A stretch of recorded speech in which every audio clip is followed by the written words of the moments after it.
The laughter cut through Clara Monroe like a blade sharper than any winter wind.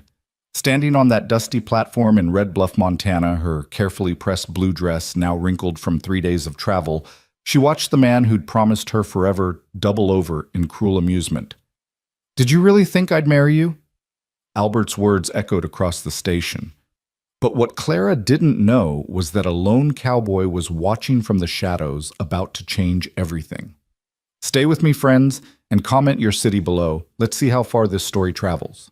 The spring of 1883 arrived late to Montana territory, but Clara Monroe didn't mind the lingering cold. She pressed her face against the train window, watching the landscape transform from the gentle hills of Missouri to the raw, untamed beauty of the West. Each mile that passed beneath the wheels of the Northern Pacific Railroad carried her further from everything she'd ever known and closer to what she believed would be her new life. "Red Bluff, next stop," the conductor called out, his voice barely audible over the screech of brakes and the hiss of steam. Clara's heart hammered against her ribs as she smoothed her best dress, a pale blue cotton with delicate lace at the collar that her mother had helped her sew specifically for this moment. She'd sold everything to afford this journey. Her grandmother's silver brush set the small plot of land her father had left her, even the rocking chair her mother had nursed her in as a baby. All of it converted to cash, then converted to hope, then converted to this single train ticket that would carry her to Albert Morrison. She pulled his latest letter from her reticule, though she'd memorized every word weeks ago. His handwriting was bold and confident, just like the man himself seemed to be through his words. "My dearest Clara Sus," it began. "The days grow longer as I await your arrival. I've prepared everything for our life together. The house needs a woman's touch, but it's sturdy and warm. The ranch is small but profitable. I promise you'll want for nothing least of all, love. Yours eternally, Albert." 6 months of correspondence had led to this moment.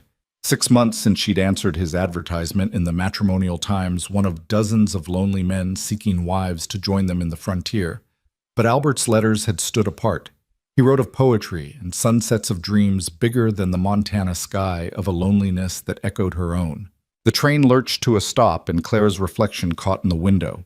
Wide brown eyes, auburn hair carefully pinned despite the journey, cheeks flushed with anticipation, and just a touch of fear.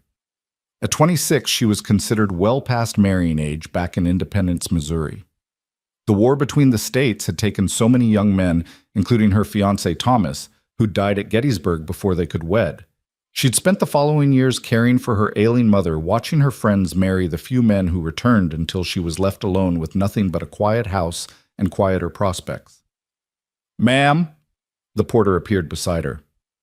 "This is your stop." Clara stood on unsteady legs, gathering her carpetbag and the small trunk that contained everything she now owned in the world. The porter helped her down onto the platform, and the moment her boots touched Montana soil, she felt the weight of her decision. The station was busier than she'd expected. Cowboys lounged against the walls, their spurs catching the afternoon sun.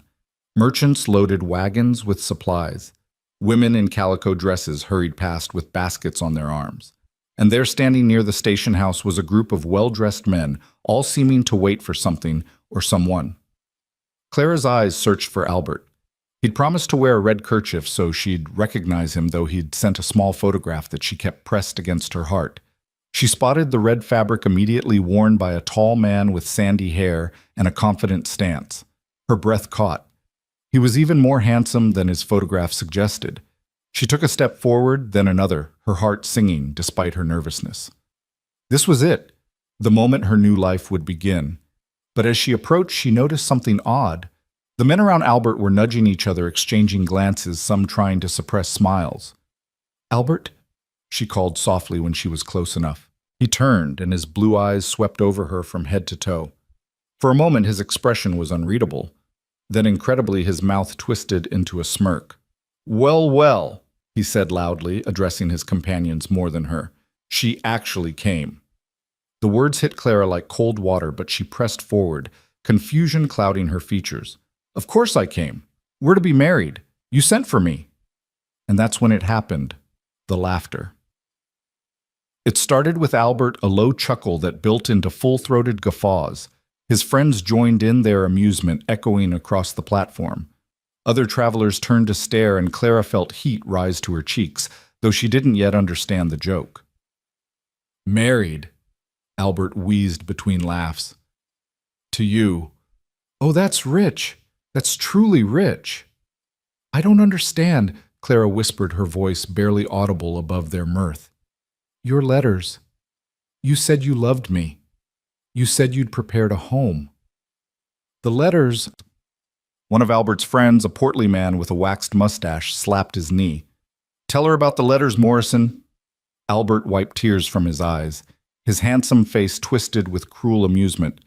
It was a bet, sweetheart. Just a simple wager between gentlemen. $20 said I couldn't get some desperate spinster to travel all the way to Montana Territory believing she'd found love. Looks like I'm $20 richer. The carpetbag slipped from Clara's numb fingers, hitting the platform with a dull thud. Around her the laughter continued, but it seemed to come from very far away.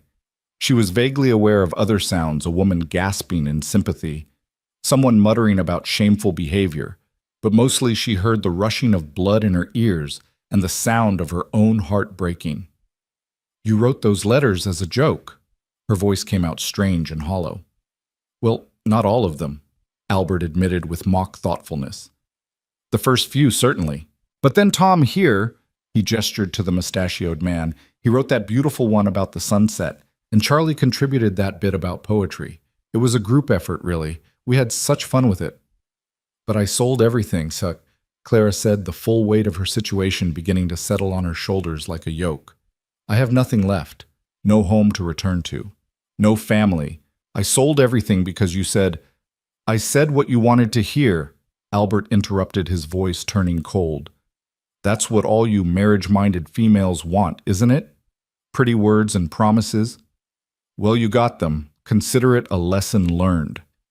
Clara stood perfectly still, feeling as if she'd turned to stone. She was dimly aware that she should cry, should scream, should do something, but her body wouldn't cooperate.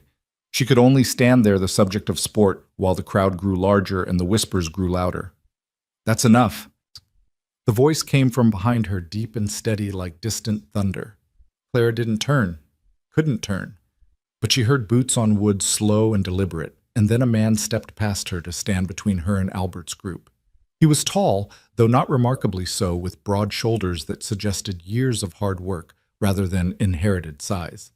His clothes were simple, worn leather chaps over denim, a plain cotton shirt, a battered hat that had seen better decades. When he pushed that hat back slightly, Clara glimpsed dark hair and eyes the color of strong coffee. He wasn't handsome in the polished way Albert was. His face was weathered, marked by sun and wind, with a day's worth of stubble shadowing his jaw. But there was something solid about him, something real.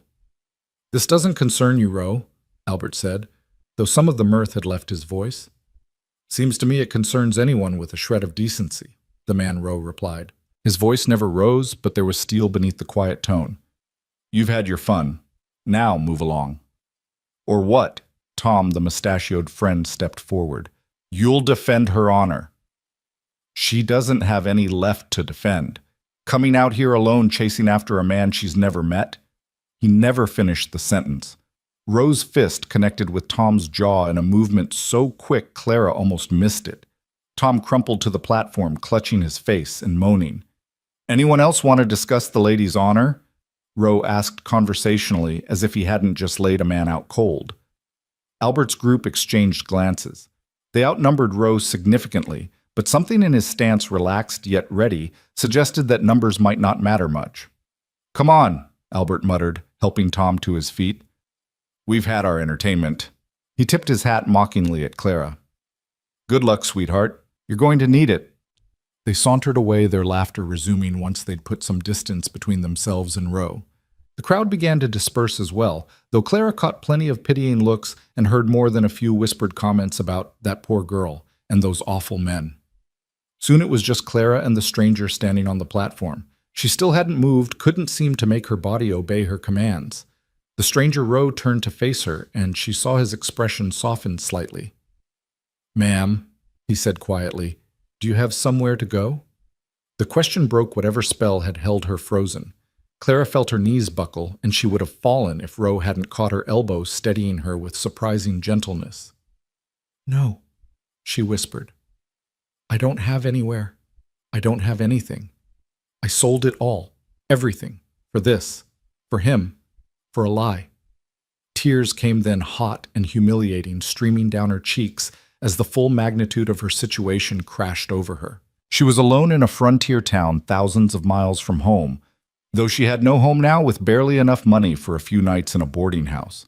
After that, she couldn't even think about after that. Easy now. Rose set his grip on her elbow firm, but not constraining. Let's get you somewhere you can sit down proper. He guided her to a bench against the station wall, retrieved her dropped carpet bag, and somehow produced a handkerchief from his pocket. It was clean but worn with the letters SR, embroidered in one corner. Clara took it gratefully, trying to stem the flow of tears. I'm sorry, she managed between sobs. You don't need to. I'm not your responsibility. No, he agreed, settling onto the bench beside her but maintaining a respectful distance. You're not, but I've got eyes and I saw what happened. That was a low-down, dirty trick they played. No one deserves that. I was so stupid, Clara said bitterly, believing that someone could love me through letters, thinking I could just start over out here. Nothing stupid about hope, Rose said. It's the ones who prey on hope that are the problem. They sat in silence for a while, Clara gradually getting her tears under control. The sun was starting to sink lower, painting the sky in shades of orange and pink that would have been beautiful if her world wasn't ending. What's your name? Rose asked eventually. Clara Monroe. Silas Rowe, he offered in return. I've got a ranch about 5 miles north of town. Oh. Clara wasn't sure what else to say. Social niceties seemed absurd given the circumstances. Miss Monroe, Silas said carefully, I know you don't know me from Adam, and you've got no reason to trust a stranger after what just happened. But my ranch has a separate bunkhouse where my seasonal hands stay when I have them. It's empty right now. You're welcome to it while you figure out your next move. Clara stared at him. Why would you offer that? He shrugged, the movement casual, but his eyes serious. Maybe because I know what it's like to be alone and desperate in a place that doesn't care if you live or die. Maybe because I was raised to help folks when they need it. Or maybe because I'd like to think that if my sister found herself in your situation, someone would offer her a hand up. You have a sister. Had, he corrected quietly. Fever took her 5 years back along with my ma. I'm sorry. Life out here is hard, Silas said simply. It's harder alone. I'm not asking anything from you, Miss Monroe. Just offering a roof and some time to think. Mrs. Patterson, she's the widow who runs the general store. She's always looking for help. Might be she could use an extra pair of hands, give you a way to earn some money while you decide what comes next. Clara studied his face, searching for any sign of deception or ulterior motives. But his expression was open honest in a way that Albert's had never been, even in his photographs. I don't want charity, she said carefully. Good, because I'm not offering any. That bunkhouse needs cleaning something fierce, and I can't cook worth a damn. You help out some while you're staying, we'll call it even. It wasn't ideal. Clara knew she should probably try to find a respectable boarding house, maintain propriety. But propriety hadn't saved her from humiliation, and she had limited funds. This man had defended her when he didn't have to, and something in her gut, the same instinct that had apparently failed her with Albert, said she could trust him. All right, she said softly. Just for a few days until I can make arrangements. Silas nodded and stood, offering his hand to help her up. His palm was calloused, working man's hands, but his grip was careful, as if he was aware of his own strength and consciously gentling it. My wagon's just over here, he said, taking her trunk without being asked. It's not fancy, but it'll get us there. The wagon was indeed not fancy, a practical vehicle meant for hauling supplies and feed more than passengers. But Silas helped her up onto the bench seat with the same careful courtesy he'd shown throughout their interaction, making sure her skirts were arranged properly before climbing up himself. As they pulled away from the station, Clara caught sight of Albert and his friends outside one of the saloon's drinks, already in hand, toasting their successful prank. Her stomach turned, and she looked away. Don't give them any more of your thoughts, Silas said quietly, noticing the direction of her gaze. They're not worth it. I trusted him, Clara said, the words bitter on her tongue. I thought his letters were beautiful, romantic. I thought he was lonely like me. Men like that don't know what loneliness is, Silas replied, his hand steady on the reins as they left the town behind. They've got their friends, their jokes, their money. They make sport of others because they're empty inside and don't even know it. The road north was rough, and Clara had to grip the seat to keep from bouncing off. The landscape opened up around them, vast stretches of grassland dotted with patches of snow that hadn't quite melted yet, mountains rising in the distance like purple shadows against the darkening sky. "It's beautiful," Clara said, almost surprised to find she could still notice beauty after the day's events. "It is," Silas agreed. "Hard and unforgiving sometimes, but beautiful. Been here 8 years now, and it still takes my breath away some mornings." 8 years. "Where are you from originally?" "Ohio originally, but I fought in the war, and after, I couldn't seem to settle back into civilized life. Too many ghosts. Too much noise. Came out here looking for quiet and space." "Did you find it?" He glanced at her, and she thought she saw the hint of a smile. "Found quiet, sure enough, maybe too much of it sometimes." They rode in companionable silence for a while, the only sounds the creak of wagon wheels and the steady clop of horse hooves. Clara found it surprisingly soothing after the chaos at the station. She studied the landscape, trying to imagine making a life here. It seemed impossible now with her plans in ruins, but something about the vastness of it suggested that anything could be started over, rebuilt, reimagined. "There," Silas said, eventually pointing ahead. "That's my place." Clara looked and saw a modest but well-maintained ranch nestled in a natural valley.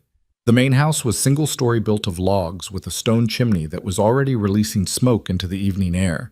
A barn stood nearby, sturdy and practical, and she could see a chicken coop and what looked like a vegetable garden still dormant from winter.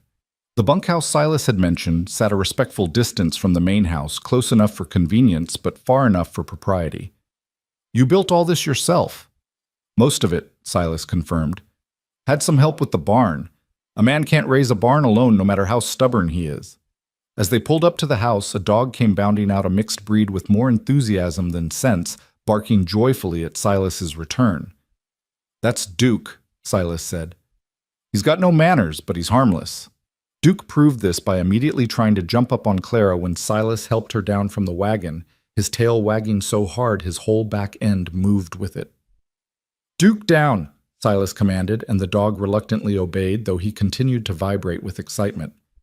"He doesn't see many visitors," Silas explained apologetically.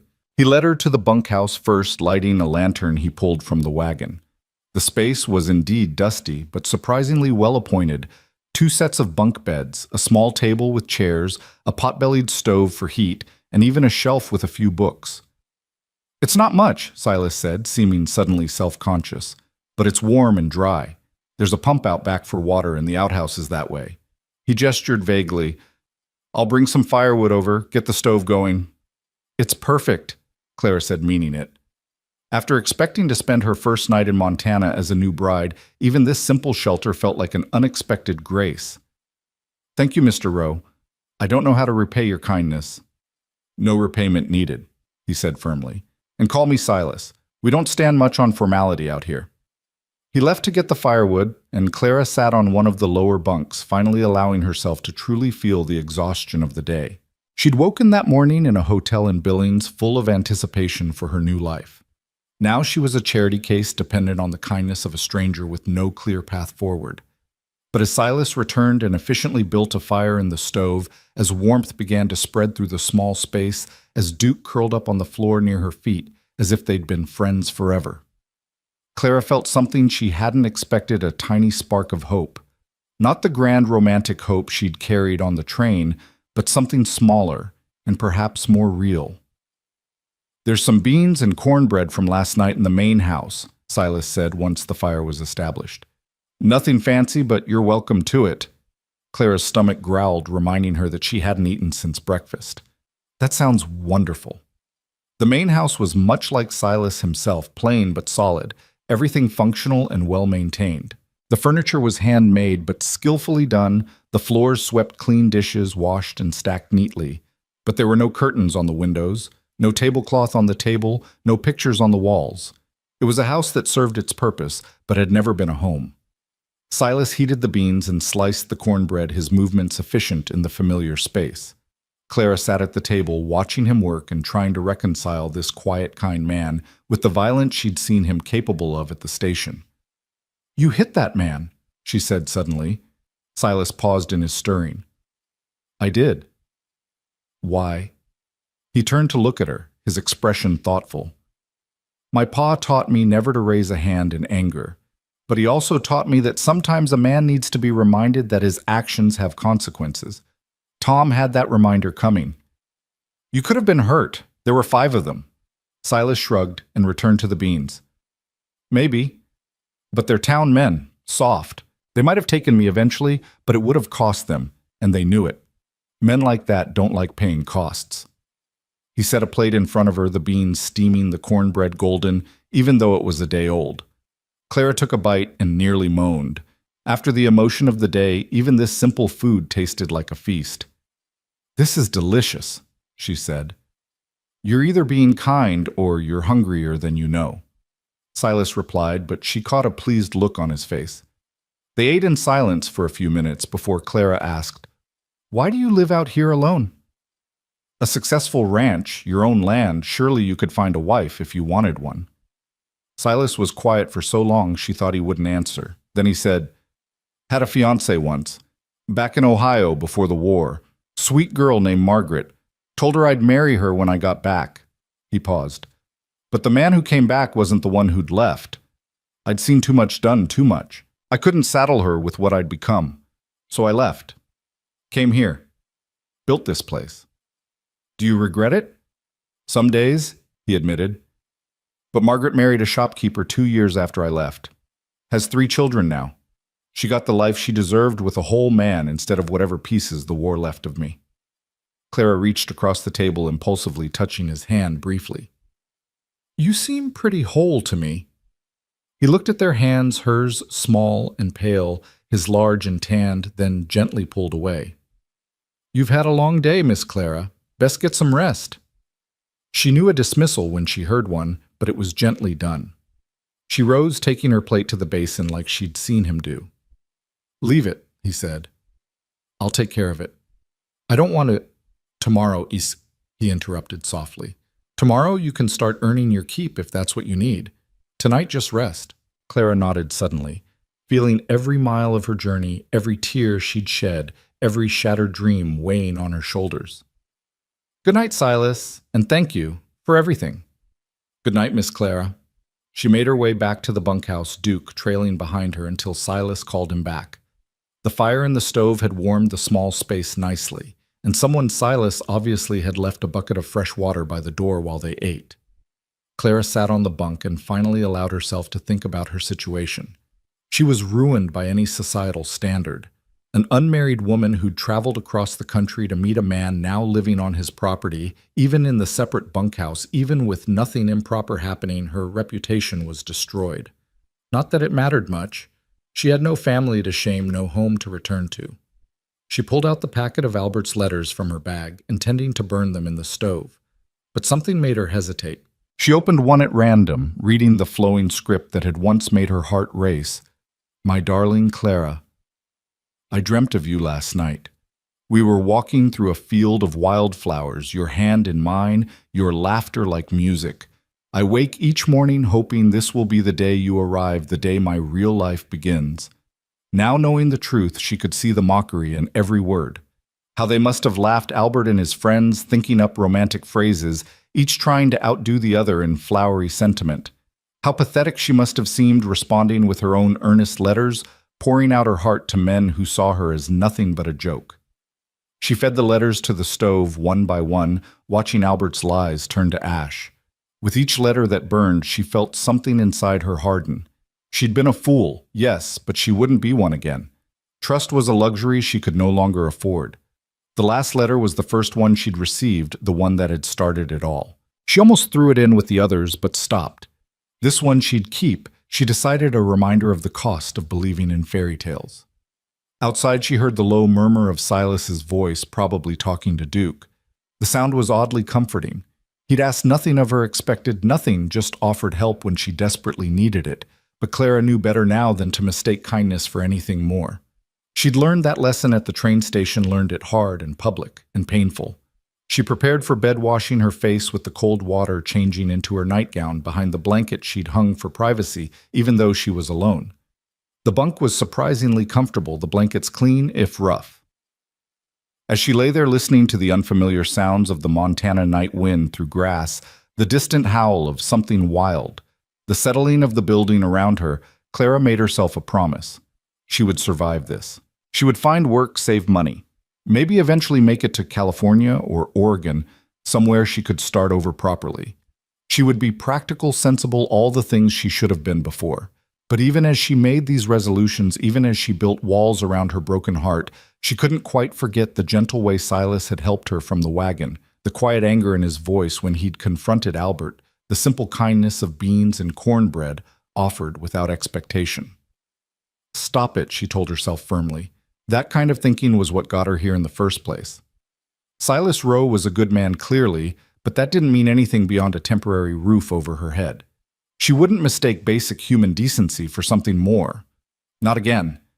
But as sleep finally claimed her, her dreams were not of Albert's cruel laughter or the humiliation at the train station. Instead, she dreamed of steady hands on wagon reins and coffee-colored eyes that looked at her like she was a person, not a joke. She woke once in the night, disoriented, forgetting for a moment where she was. Then it all came back, the train, the laughter, the kindness of a stranger. She could hear Duke barking at something in the distance, then Silas's voice calling him back. The sound was reassuring somehow, knowing someone else was awake in the darkness. Clara pulled the blanket higher and closed her eyes again. Tomorrow she would start putting her life back together. Tomorrow she would be strong and independent and wholly self-reliant. But tonight, just for tonight, she allowed herself to feel grateful that when she'd fallen, someone had been there to catch her. The Montana wind continued its lonely song outside the bunkhouse walls, and somewhere in the main house, a good man sat by his fire, wondering what had possessed him to bring home a broken-hearted stranger, and why the empty house suddenly felt a little less empty, knowing she was near. The morning arrived with a thin frost coating the windows of the bunkhouse, and Clara woke to the sound of a rooster crowing somewhere near the main house. For a moment, wrapped in the rough wool blankets, she could almost pretend she was back home in Missouri, that none of yesterday had happened. But the unfamiliar ceiling above her and the lingering smell of wood smoke from the pot-bellied stove brought reality crashing back.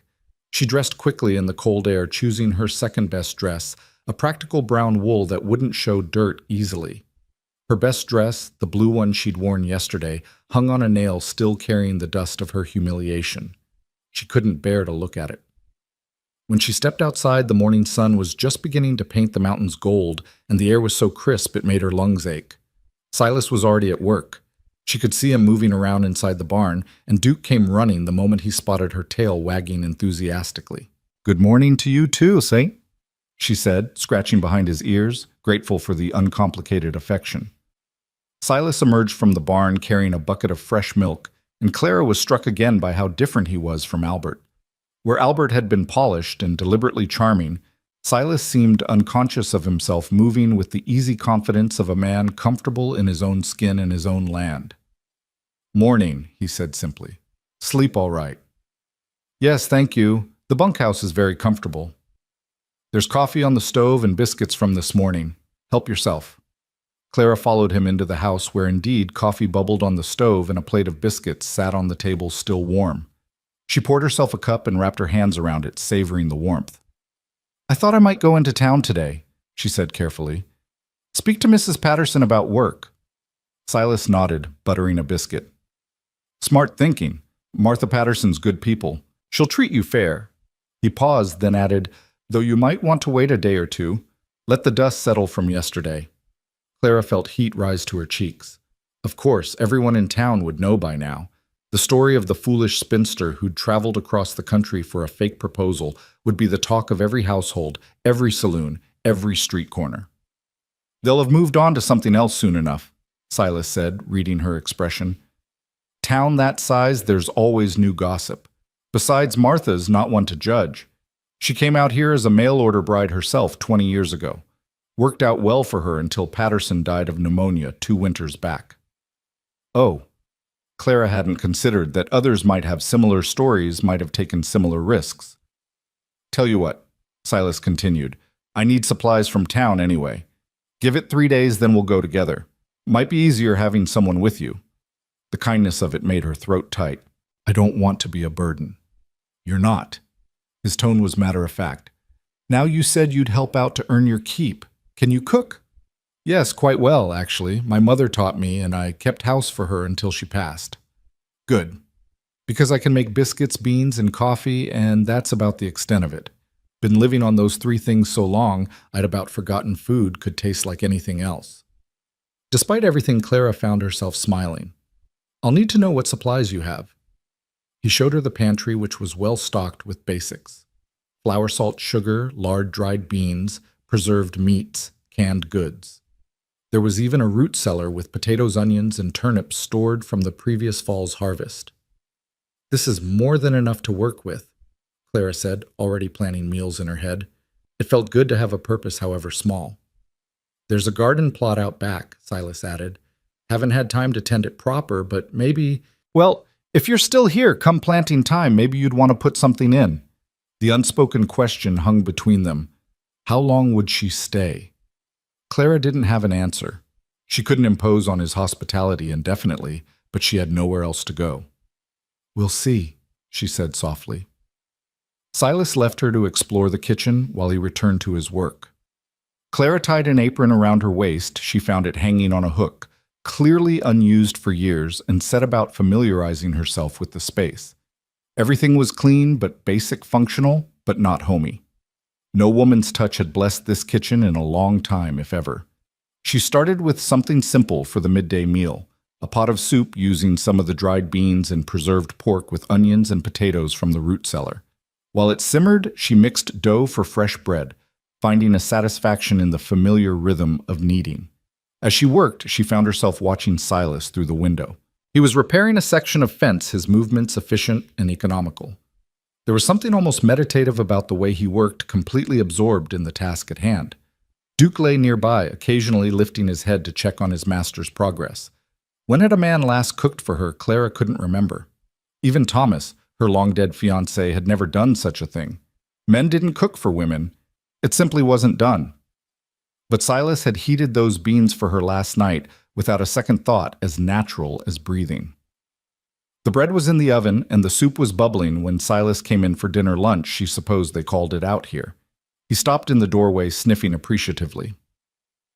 That smells like heaven, he said. It's just soup, Claire replied, suddenly self-conscious. But when she served it, along with thick slices of fresh bread, Silas ate with such obvious enjoyment that she couldn't help but feel pleased. He had seconds, then thirds, before finally pushing back from the table with a contented sigh. Ma'am, that's the best meal I've had in, well, probably since the last time my mother cooked for me. It's just simple food, Clara protested. Maybe so, but you've got a gift for it. That soup tastes like something tastes like care went into it. He stood reaching for his hat. I've got to check on the cattle in the far pasture. Be back before dark. After he left, Clara cleaned the kitchen thoroughly, then found herself at loose ends. She wandered back to the bunkhouse and retrieved her sewing kit, one of the few practical things she'd brought. There were holes in several of Silas's socks she'd noticed in a basket by his bed. She could mend those. She settled in the main house's front room near the window for light and began to sew. It was peaceful work, the kind that let her mind wander. She tried not to think about Albert, about the humiliation, but it kept creeping in. How many other women had those men tricked? Was she just one in a long line of desperate spinsters they'd made sport of? The sound of horses approaching made her look up. 3 riders were coming down the road toward the ranch. Her heart began to pound. What if it was Albert and his friends come to cause more trouble? But as they got closer, she saw they were older men, weathered and worn like Silas. They dismounted near the barn, and she could hear their voices carrying on the wind, though not the words. Should she go out hide? She wasn't sure what her role here was, what Silas would want her to do. Before she could decide, the front door opened and Silas entered, followed by the 3 men. He looked surprised to find her in his chair, his socks in her lap. Miss Clara. he said carefully. "These are some neighbors. Ben Watson, Carl Hendricks, and Joe Paulson. Gentlemen, this is Miss Monroe. She's staying in the bunkhouse for a spell." The men tipped their hats politely, but Clara could see the curiosity in their eyes. She knew how this looked a single woman living on a bachelor's property. Her reputation, already damaged, was now thoroughly destroyed. "Pleased to meet you," she managed. "We heard about what happened at the station yesterday, Sam," Ben Watson said bluntly. He was the oldest of the three with silver hair and kind eyes. "That was a dirty trick Morrison played. Boy needs a stronger lesson than what Silas gave him." "What's done is done," Silas said firmly. "Miss Clara doesn't need to relive it." "Actually came by to tell you Morrison and his crew are bragging about it in town," Carl said. He was younger, with a thick black beard. "Making the lady out to be—" He glanced at Clara and cleared his throat. "Well, saying things that aren't fit to repeat." Clara felt her face burn. Of course, Albert would make it worse, would paint her as desperate, pathetic, probably worse things she couldn't imagine. "Also came to say," Joe added quietly, "that Martha Patterson put them straight, told them exactly what she thought of grown men playing such games. Near about took Morrison's head off with a rolling pin when he laughed about it in her store." "Martha doesn't suffer fools," Ben agreed. "She's letting everyone know the truth of it, that Miss Monroe here was responding to what she thought was an honest proposal, and that any decent person would have done the same." "Doesn't matter," Clara said quietly. "The damage is done. No one will want to associate with me now." "You might be surprised," Carl said. "Town's full of folks who came here looking for second chances. Most of us got stories we'd rather forget." They stayed for coffee. Clara insisted on serving them, needing something to do with her hands. The men were polite, careful with their language around her, and she realized they were trying in their rough way to make her feel welcome. After they left, Silas stood awkwardly in the front room. "I'm sorry about that. Should have warned you I might have visitors." "It's your home," Clara said. "You don't need to apologize for having guests. Still, I know this isn't what you signed up for, being the subject of gossip." Clara gave a bitter laugh. "I signed up to be a wife. Instead, I'm a cautionary tale." "You're a survivor," Silas corrected. "That's something to be proud of."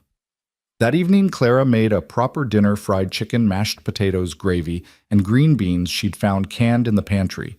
Silas's expression when he sat down to the meal was almost comical. "This is too much," he said.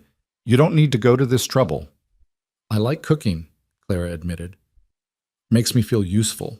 Besides your skin and bones, when's the last time you had a proper meal?" "Can't recall," he said honestly, then tucked into the food with enthusiasm. After dinner, they sat by the fire, Silas in his chair, Clara in the one she'd claimed for sewing. It was oddly domestic, comfortable in a way that surprised her. "Can I ask you something?" Clara said suddenly. "Sure." "Why did you really offer to help me? And don't say Christian charity. There's more to it than that." Silas was quiet for a long moment, staring into the fire. "You ever see a horse that's been broke wrong? Beaten down until there's no spirit left, just fear?" "Yes." "Yesterday at the station you looked like that, like someone had taken something bright and tried to crush it out of you. I couldn't stand it. Couldn't stand them laughing while you stood there trying to hold yourself together." Clara felt tears prick her eyes. "I felt crushed." "But you're not," Silas said, looking at her now. "You're here, you're cooking, you're planning. That's not crushed. That's strong." "I don't feel strong." "Strongest people rarely do." They lapsed into silence, but it wasn't uncomfortable. Clara found herself stealing glances at him, noting the way the firelight played across his weathered features. He wasn't handsome, not in the conventional sense, but there was something solid about him, something real that Albert's polished good looks had lacked. "Stop it," she told herself firmly.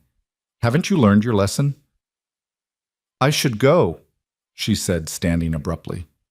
"Thank you for dinner. I mean, for letting me cook dinner. I know what you mean," Silas said gently. "Good night, Miss Clara." "Good night." The next 3 days fell into a routine. Clara cooked and cleaned, mended clothes, and organized the chaos of Silas's bachelor household. Silas worked his ranch, coming in for meals with appreciation that never seemed to wane, no matter what she put in front of him. In the evenings, they sat by the fire, sometimes talking, sometimes just sharing the comfortable silence. On the second day, she ventured into the garden plot Silas had mentioned. It was overgrown with dead weeds from the previous year, but she could see the potential. She spent the afternoon clearing it, her hands in the dirt, planning what she would plant if she was still here come spring properly. "You don't have to do that," Silas said when he found her. "I want to. I had a garden back home. I miss it." He helped her clear the rest, working beside her in companionable quiet. When they finished dirty and tired, he smiled a real smile that transformed his face. "Haven't seen that plot look so good in years," he said. "It needs manure," Clara said practically, "and the fence needs fixing to keep the rabbits out." "I'll get on that," he promised, and she realized she'd been making plans like she intended to stay. The thought frightened her. On the third evening, as promised, Silas announced they'd go to town the next day.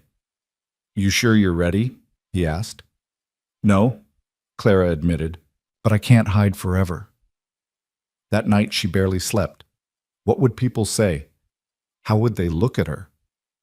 She knew she had to face it eventually, but the thought made her stomach churn. Morning came too soon. Clara dressed in her best remaining dress, a green wool that brought out the color in her eyes, though she doubted anyone would be looking at her eyes. She pinned her hair carefully, trying to look respectable, though she knew that ship had sailed. Silas had cleaned himself up too, she noticed. He'd shaved, his hair was combed, and he wore what was clearly his town shirt, less worn than his work clothes. The effort he'd made for her sake touched her. "Ready?" he asked. "As I'll ever be." The ride to town was quiet. Clara's hands twisted in her lap, and Silas must have noticed because he said, "It won't be as bad as you're thinking." "How do you know what I'm thinking?" "Your face is like an open book. Every worry you've got is written there plain as day." "That's reassuring," Clara said dryly. "Actually it is," Silas replied. "Means you're honest, can't hide what you're feeling. That's rare out here." As they entered Red Bluff, Clara could feel eyes on them immediately. People stopped their conversations to stare, and she heard whispers following in their wake. She kept her eyes forward, her chin up, though she wanted nothing more than to hide. Silas pulled up in front of Patterson's general store. "I'll be right here," he said. "Take your time." Clara climbed down and walked into the store on shaking legs. A bell chimed as she entered, and a woman behind the counter looked up. Martha Patterson, presumably. She was in her 40s, with graying hair pulled back in a severe bun, but her eyes were kind. "You must be Miss Monroe," she said without preamble. "I've been expecting you." "Mrs. Patterson, I was wondering if you might have any work available." "Of course I do," Martha interrupted. "Can't manage this whole store by myself, and my back isn't what it used to be. Can you read and write?" "Yes, ma'am." "Do figures?" "Yes." "Then you're hired. $1 a day, 6 days a week. Sundays off for church if you're inclined. You can start Monday if that suits." Clara blinked, surprised by the swift decision. "Don't you want references or eek?" "Honey," Martha said, coming around the counter to take Clara's hands. "Any woman brave enough to travel across this country for love and strong enough to hold her head up after what those bastards, pardon my language, did to you is someone I want working for me. Besides, Silas Rowe doesn't take in strays. If he's vouching for you, that's reference enough." We're not," Clara stammered. "I know exactly what you're not," Martha said with a knowing smile. "That man's been alone too long, and from what I hear, you could use a friend. Nothing wrong with that." The bell chimed again, and Clara's blood ran cold as Albert Morrison walked in, flanked by 2 of his friends. His eyes landed on her immediately, and his smirk made her stomach turn. "Well, well, the blushing bride. How's married life treating you?" "You're not welcome in my store," Martha said sharply. "Now, Martha, I'm a paying customer." "Not anymore, you're not. Get out." "Come now, I was just having some fun with Miss Monroe here. No harm done." "No harm." Clara found her voice anger overriding her humiliation. "You convinced me to sell everything I owned to travel thousands of miles for your amusement. You destroyed my life for a $20 bet." Albert shrugged. "Not my fault you were desperate enough to believe it." The door chimed again, and Silas entered. He took in the scene with one glance and moved to stand beside Clara, not touching her but close enough that she could feel his solid presence. Morrison, he said quietly. You've had your say. Move along. Or what row you'll hit me like you hit Tom. There are witnesses here. Witnesses who saw you harassing a lady after Mrs. Patterson asked you to leave her establishment, Silas replied calmly. Judge Morgan's not going to look kindly on that. Albert's face reddened. She's no lady. Any woman who'd travel across the country to marry a stranger. He never finished the sentence. This time it was Martha who acted, bringing her heavy rolling pin down on Albert's hand where it rested on her counter. He yelped, jerking back. You ever speak about Miss Monroe again in my store or anywhere else I might hear about it, and you'll lose more than the use of that hand for a few days, Martha said sweetly. Now get out before I decide to aim for your head. Albert and his friends retreated, but not before Albert shot Clara a look of pure venom. She knew she'd made an enemy, but found she didn't care. She was too tired of being afraid. Thank you, she said to Martha. No thanks needed. Been wanting to do that for years. Boy's had it coming since he was knee-high. Clara completed her arrangement with Martha, agreeing to start work on Monday. When she emerged from the store, she found Silas loading supplies into the wagon, acting as if the confrontation hadn't happened. All settled? He asked. Yes, I start Monday. Good. Martha will treat you fair. They made a few more stops, the feed store, the blacksmith, and everywhere Clara felt eyes on them. Some were curious, some pitying, but a surprising number were sympathetic. Several women nodded to her small gestures of solidarity that meant more than they could know. As they were preparing to leave, an elegant woman in an expensive dress approached them. Clara recognized her as the banker's wife, one of the town's social leaders. Miss Monroe, she said formally, I wanted to express my sympathy for your unfortunate situation. Thank you, Clara said carefully, not sure where this was going. However, the woman continued, I feel I should warn you that your current arrangement is highly improper. Living on Mr. Rowe's property without benefit of marriage or proper chaperoning. Mrs. Hartley, Silas interrupted, his voice hard. Miss Monroe is staying in my bunkhouse while she gets on her feet. There's nothing improper about Christian charity. Nevertheless, people will talk. People are already talking, Clara said, finding her spine. They've been talking since I stepped off that train. At least now they're talking about my supposed impropriety rather than my humiliation. I'd call that an improvement. Mrs. Hartley huffed and swept away, but Clara caught several approving looks from other women who'd overheard. On the ride home, Clara felt exhausted but oddly victorious. She'd faced the town, faced Albert, and survived. You did good, Silas said simply. I wanted to run, but you didn't. That's what counts. That evening, as Clara served dinner, a venison stew she'd had simmering all day, she found herself really looking at Silas for the first time. Not comparing him to Albert or Thomas or anyone else, but seeing him as he was. The steady way he moved, the careful way he spoke, the kindness that seemed as natural to him as breathing.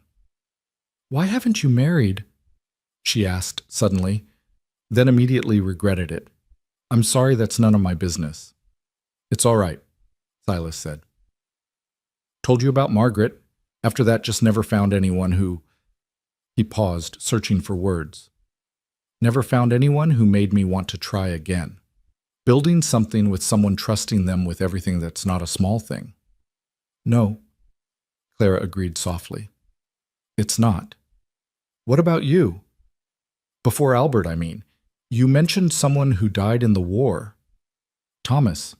We were engaged. He was sweet young. We both were. I'm not sure it would have worked honestly. We wanted such different things. He wanted adventure to see the world. I wanted a home, children, roots. She smiled sadly. I suppose I got adventure after all, just not the kind I expected. Adventure's overrated, Silas said. Give me a quiet life any day. After dinner, instead of retiring to the bunkhouse immediately, Clara lingered. They sat by the fire and Silas pulled out a worn book, Shakespeare, she saw with surprise. You read Shakespeare? My mother was a school teacher before she married, made sure all of us could read and appreciate good writing. This was hers. Would you read some? He looked surprised but pleased. Any preference? You choose. He opened to a marked page and began to read in his deep, steady voice. It was from Much Ado About Nothing, the scene where Benedict and Beatrice finally admit their love. His reading was unpracticed but sincere, and Clara found herself transported. When he finished the scene, they sat in comfortable silence. Finally, Clara stood to leave. "Thank you," she said, "for today, for everything." "You don't need to keep thanking me." "Yes, I do. You gave me hope when I had none. That's not a small thing either." She left before he could respond, but she thought she saw something warm in his eyes, something that made her heart beat faster despite all her resolutions to be sensible. Back in the bunkhouse, Clara sat on her bed and thought about the day. She'd expected it to be horrible, and parts of it had been, but she'd also found unexpected allies, unexpected strength, and in Silas's quiet presence, unexpected comfort. She thought about his hands holding that book, work-roughened but gentle with the pages, the way his voice had softened over the poetry, the way he'd stood beside her in the store, not fighting her battles for her, but letting her know she wasn't fighting alone. No, she told herself firmly. She wouldn't make that mistake again. Silas was a good man offering help to someone in need. That was all. She wouldn't read more into it, wouldn't build another fantasy that would only lead to heartbreak. But as she drifted off to sleep, she couldn't quite forget the way he'd said her name, Miss Clara, like it was something precious, something worth protecting. The days settled into a rhythm. Monday through Saturday, Clara worked at Patterson's store, learning the inventory, helping customers, keeping the books. Martha was a good employer, patient and fair, and Clara found she enjoyed the work. It kept her mind busy and gave her a sense of purpose. In the evening, she returned to the ranch and cooked dinner for Silas. They ate together, talked about their days, then sat by the fire. Sometimes he read to her. Sometimes they just enjoyed the quiet. It was domestic in a way that should have felt dangerous given her recent heartbreak, but instead felt healing. Sundays were different. Clara would pack a lunch, and she and Silas would ride out to different parts of his land. He showed her the creek where he watered his cattle, the grove of cottonwoods where deer gathered at dawn, the rise where you could see for 50 miles on a clear day. "It's beautiful," she said one Sunday, standing on that rise with the wind whipping her hair. "It's home," Silas said simply, but he was looking at her when he said it. 3 weeks passed this way. Clara's small savings from her work began to accumulate. She could have afforded to move to the boarding house in town, but neither she nor Silas mentioned it. The bunkhouse had become her refuge, the ranch her sanctuary. One evening, as she was closing up the store, Albert Morrison appeared. Martha had already left, and Clara was alone. Her heart began to pound, but she kept her voice steady. "We're closed." "I'm not here to shop." He moved closer, and she could smell whiskey on his breath. "I'm here to make you an offer." "I'm not interested in anything you have to offer." "Sure about that? See, your reputation's ruined. No decent man will have you now, not after you've been living with Roe, but I might be willing to overlook that for the right price." Clara felt sick. "What are you talking about?" "I'm talking about a business arrangement. You warm my bed when I want it, and I'll keep you comfortable. Better than being Roe's charity case." The rage that filled Clara was unlike anything she'd ever felt. "Get out." "Think about it," Albert said, reaching out to touch her cheek. Clara slapped his hand away. "I said get out." "Feisty. I like that." The door burst open and Silas stood there, having arrived to walk her home, as he'd taken to doing. He took in the scene, Albert standing too close, Clara backed against the counter, and his expression turned dangerous.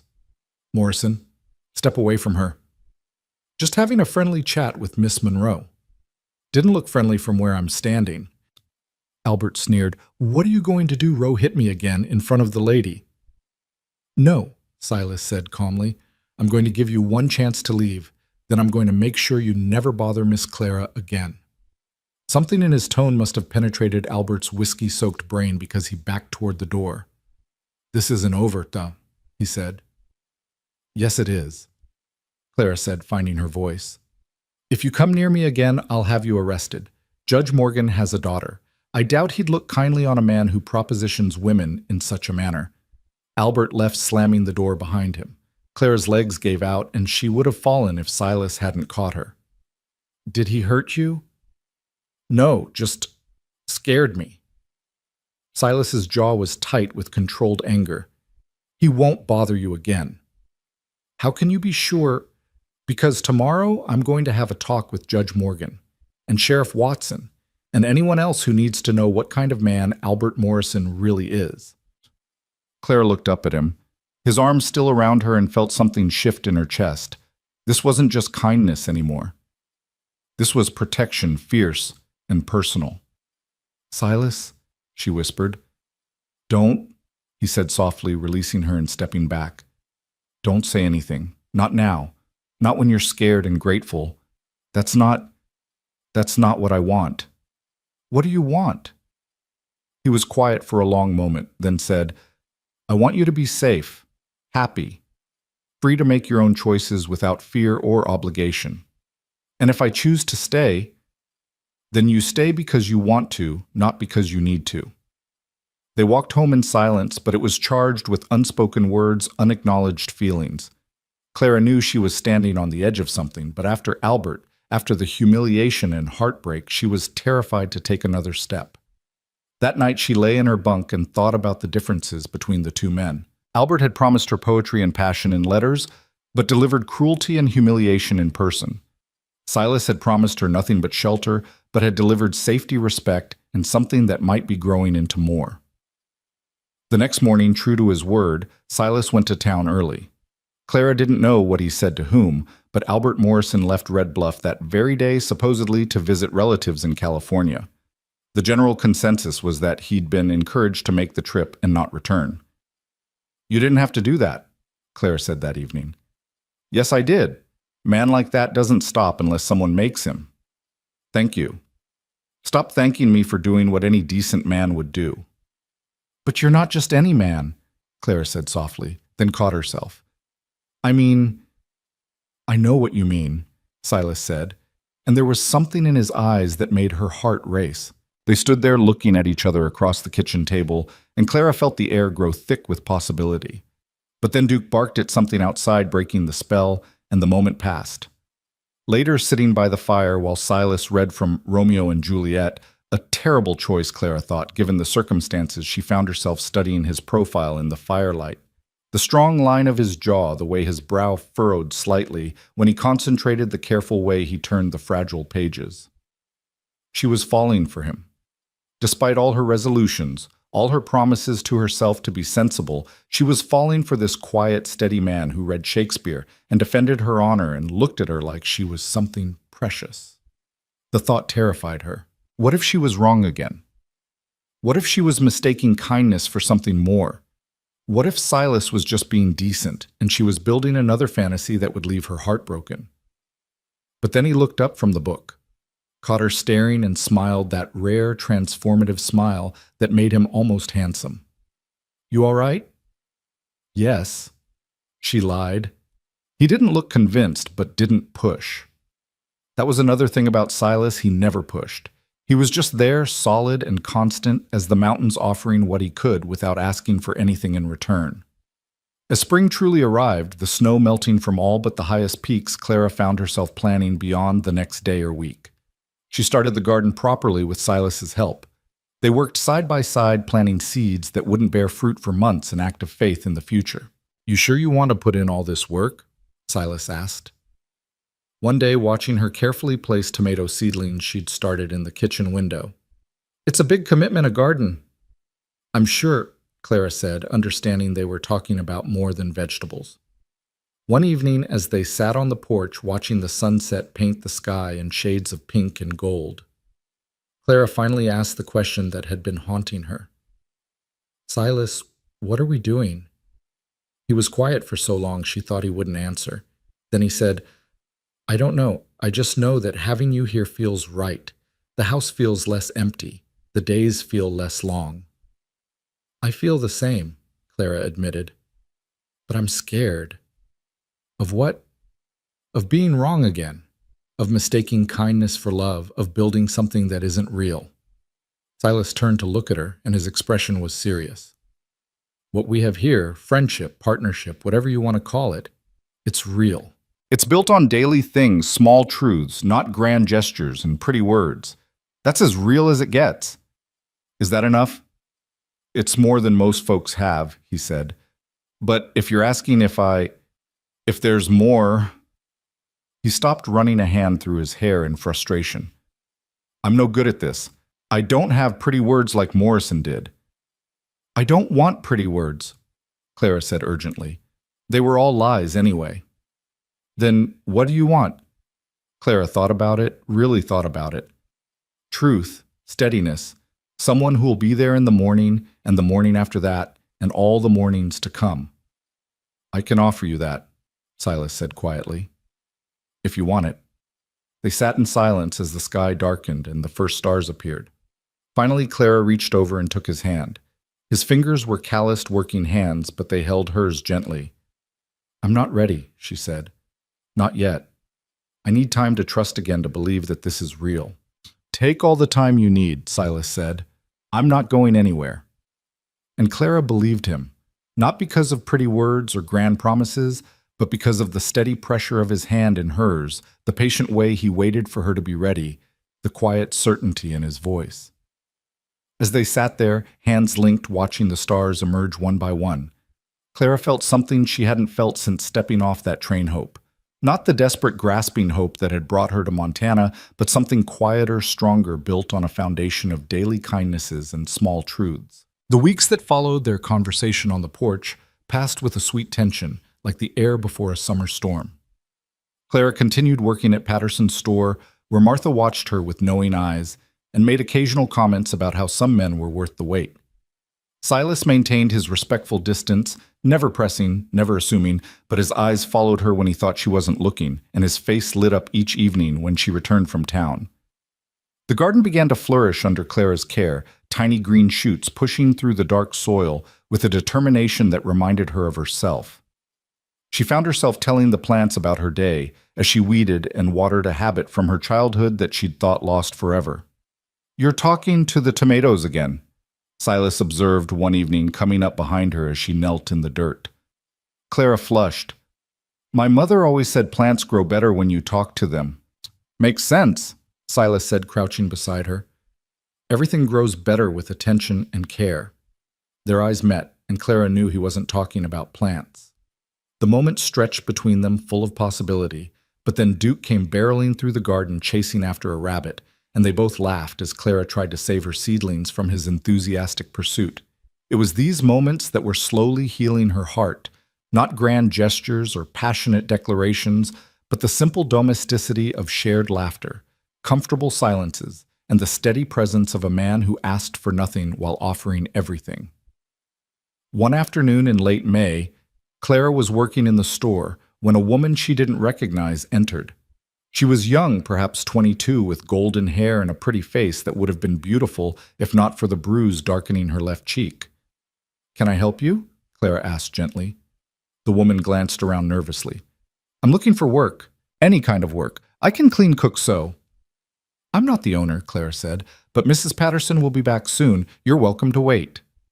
The woman nodded and moved to stand by the window, her posture tense. Clara recognized that stance. She'd held herself the same way those first days after the train station, like she was ready to run at any moment. When Martha returned, she took one look at the woman, and her expression softened. Come on back to the storeroom, honey. We'll talk there. 20 minutes later, Martha emerged alone. Clara, I'm going to need you to watch the store for an hour, maybe 2. Of course. Is everything all right? Martha's expression was grim. That's Mrs. Samuel Harrison. Her husband drinks, and when he drinks, he uses his fists. She's finally had enough, but she needs somewhere to go. The boarding house. First place he'll look. No, she needs somewhere else, somewhere safe. Martha paused, studying Clara. How do you think Silas would feel about another temporary boarder? Clara thought about it for perhaps 2 seconds. He'll say yes. You sure? I'm sure. And she was. Whatever else she might still be uncertain about regarding Silas, she knew his character. He wouldn't turn away someone in need. When Clara explained the situation to him that evening, Silas's reaction was exactly what she'd expected. Of course she can stay. You can share the bunkhouse, make it proper for both of you. You don't even know her. I know she needs help. That's enough. That night, Clara helped Lucy Harrison, for that was her name, settle into the bunkhouse. Lucy was quiet, jumpy at every sound, but gradually relaxed as she realized she was truly safe. Your husband, Lucy said carefully as they prepared for bed. He seems like a good man. He's not my husband, Clara corrected. It's complicated. Oh, Lucy looked confused. But you live here. Clara found herself telling Lucy her story, the letters, the humiliation at the train station, Silas's kindness. Lucy listened with wide eyes. And he's never expected anything. Never, Clara said firmly. Silas isn't like that. Lucy was quiet for a moment, then said, My Samuel started out sweet, brought me flowers, wrote me poems. It was only after we married that he changed, or maybe he just stopped pretending. How long were you married? 2 years. 2 years of watching him turn from the man who courted me into someone I didn't recognize, or maybe into who he really was all along.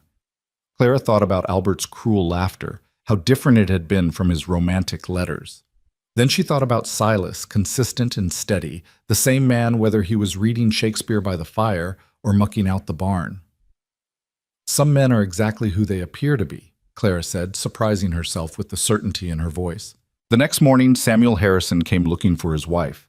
Clara was in the garden when she heard the horses approaching, several of them moving fast.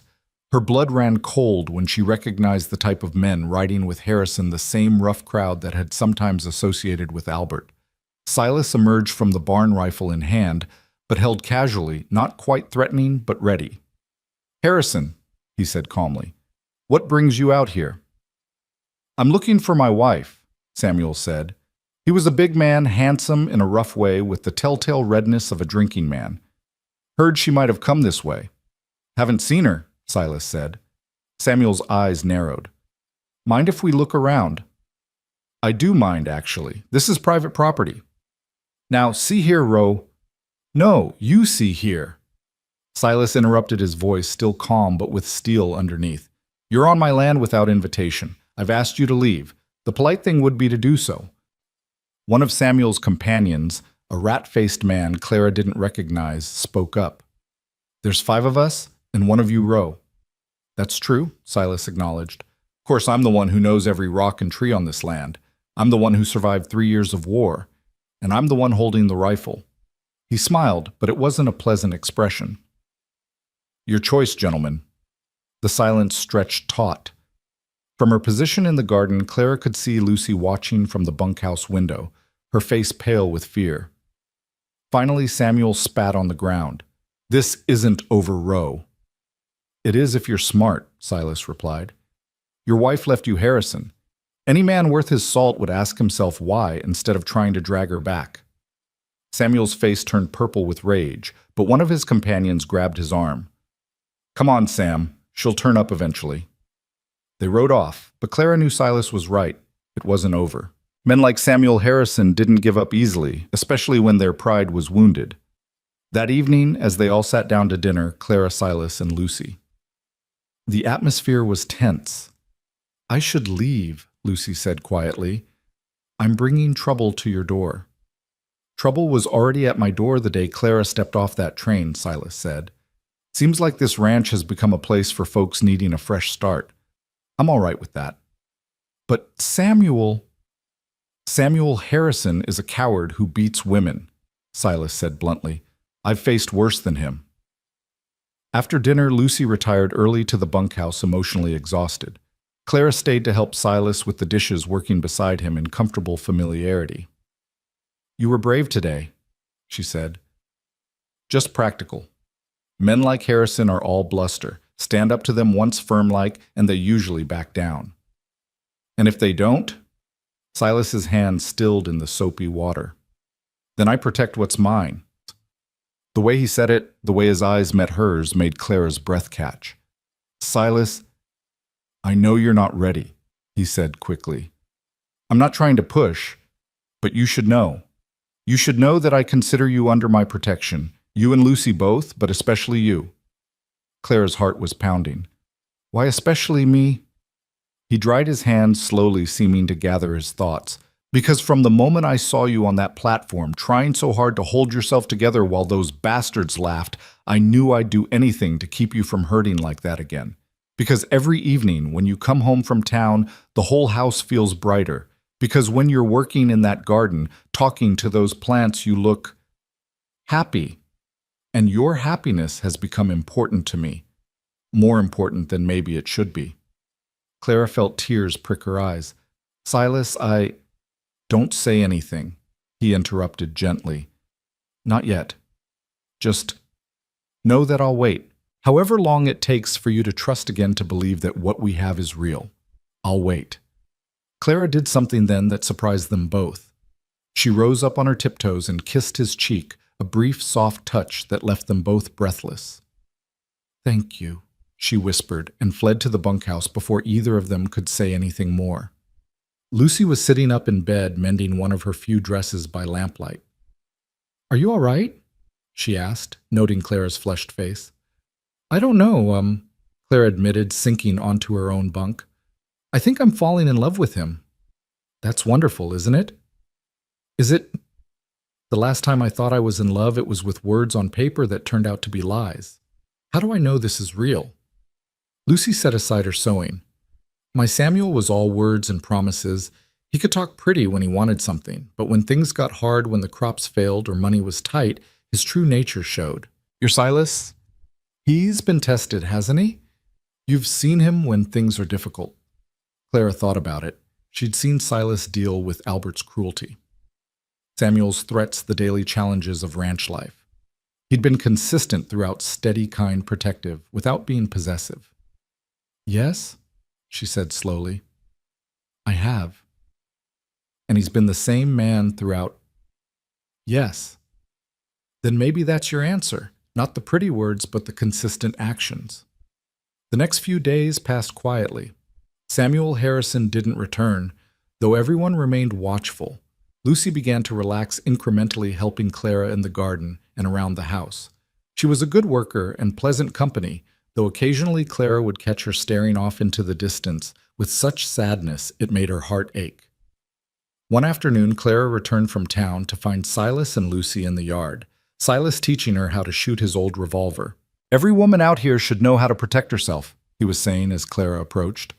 Lucy's hands shook as she held the weapon, but her jaw was set with determination. She fired the shot going wide, but Silas nodded encouragingly. Better. Remember, squeeze, don't pull. Clara watched them, struck by Silas's patience and Lucy's courage. These were people who'd been shaped by hardship, but not broken by it. That evening, a thunderstorm rolled in, the kind that made the whole house shake with each boom. Clara had always loved storms, but Lucy was terrified, curled up on her bunk with her hands over her ears. It's just noise, Clara said soothingly. Samuel always got meaner during storms, Lucy whispered. Said the thunder made his head hurt, and then he'd drink to make it stop hurting, and then… Clara held her while she cried, understanding all too well how the wrong man could ruin even nature's beauty. When the storm passed, Clara couldn't sleep. She wrapped a shawl around her shoulders and stepped outside, breathing in the clean, rain-washed air. The moon had emerged from behind the clouds, painting everything in silver, and the world felt new and fresh.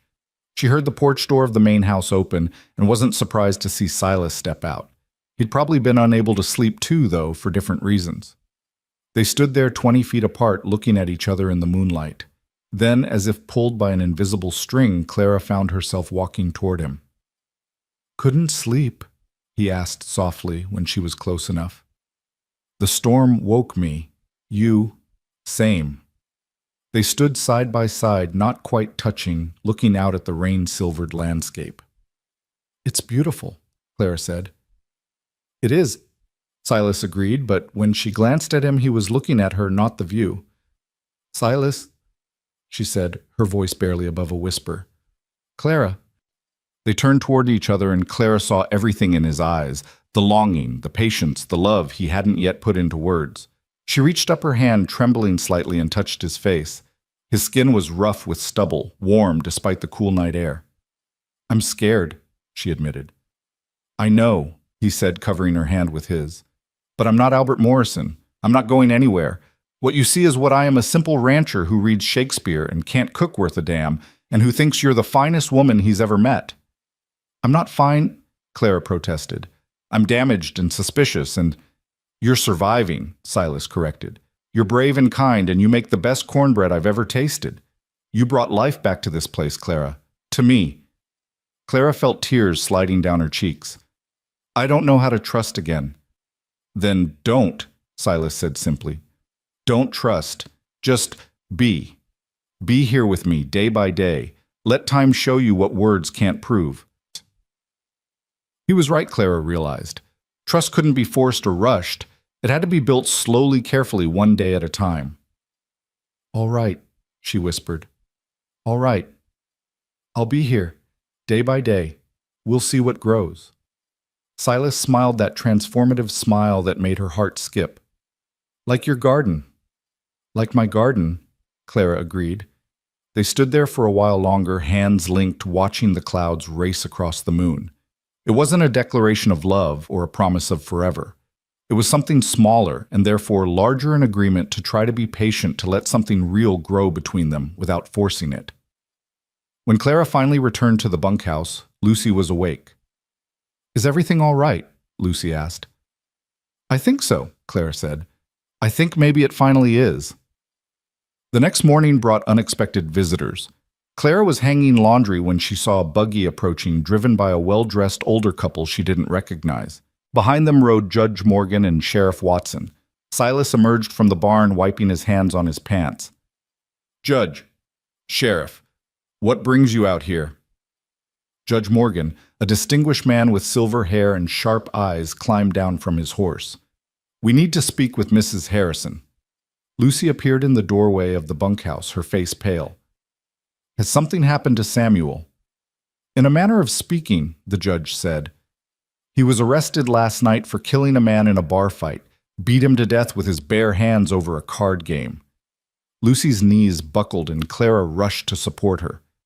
The thing is, Sheriff Watson said, we've got 3 witnesses who say Harrison was talking about how he was going to come out here today and drag his wife home, and if Roe got in the way, he'd kill him too. The older couple had climbed down from their buggy, and the woman approached Lucy with gentle authority.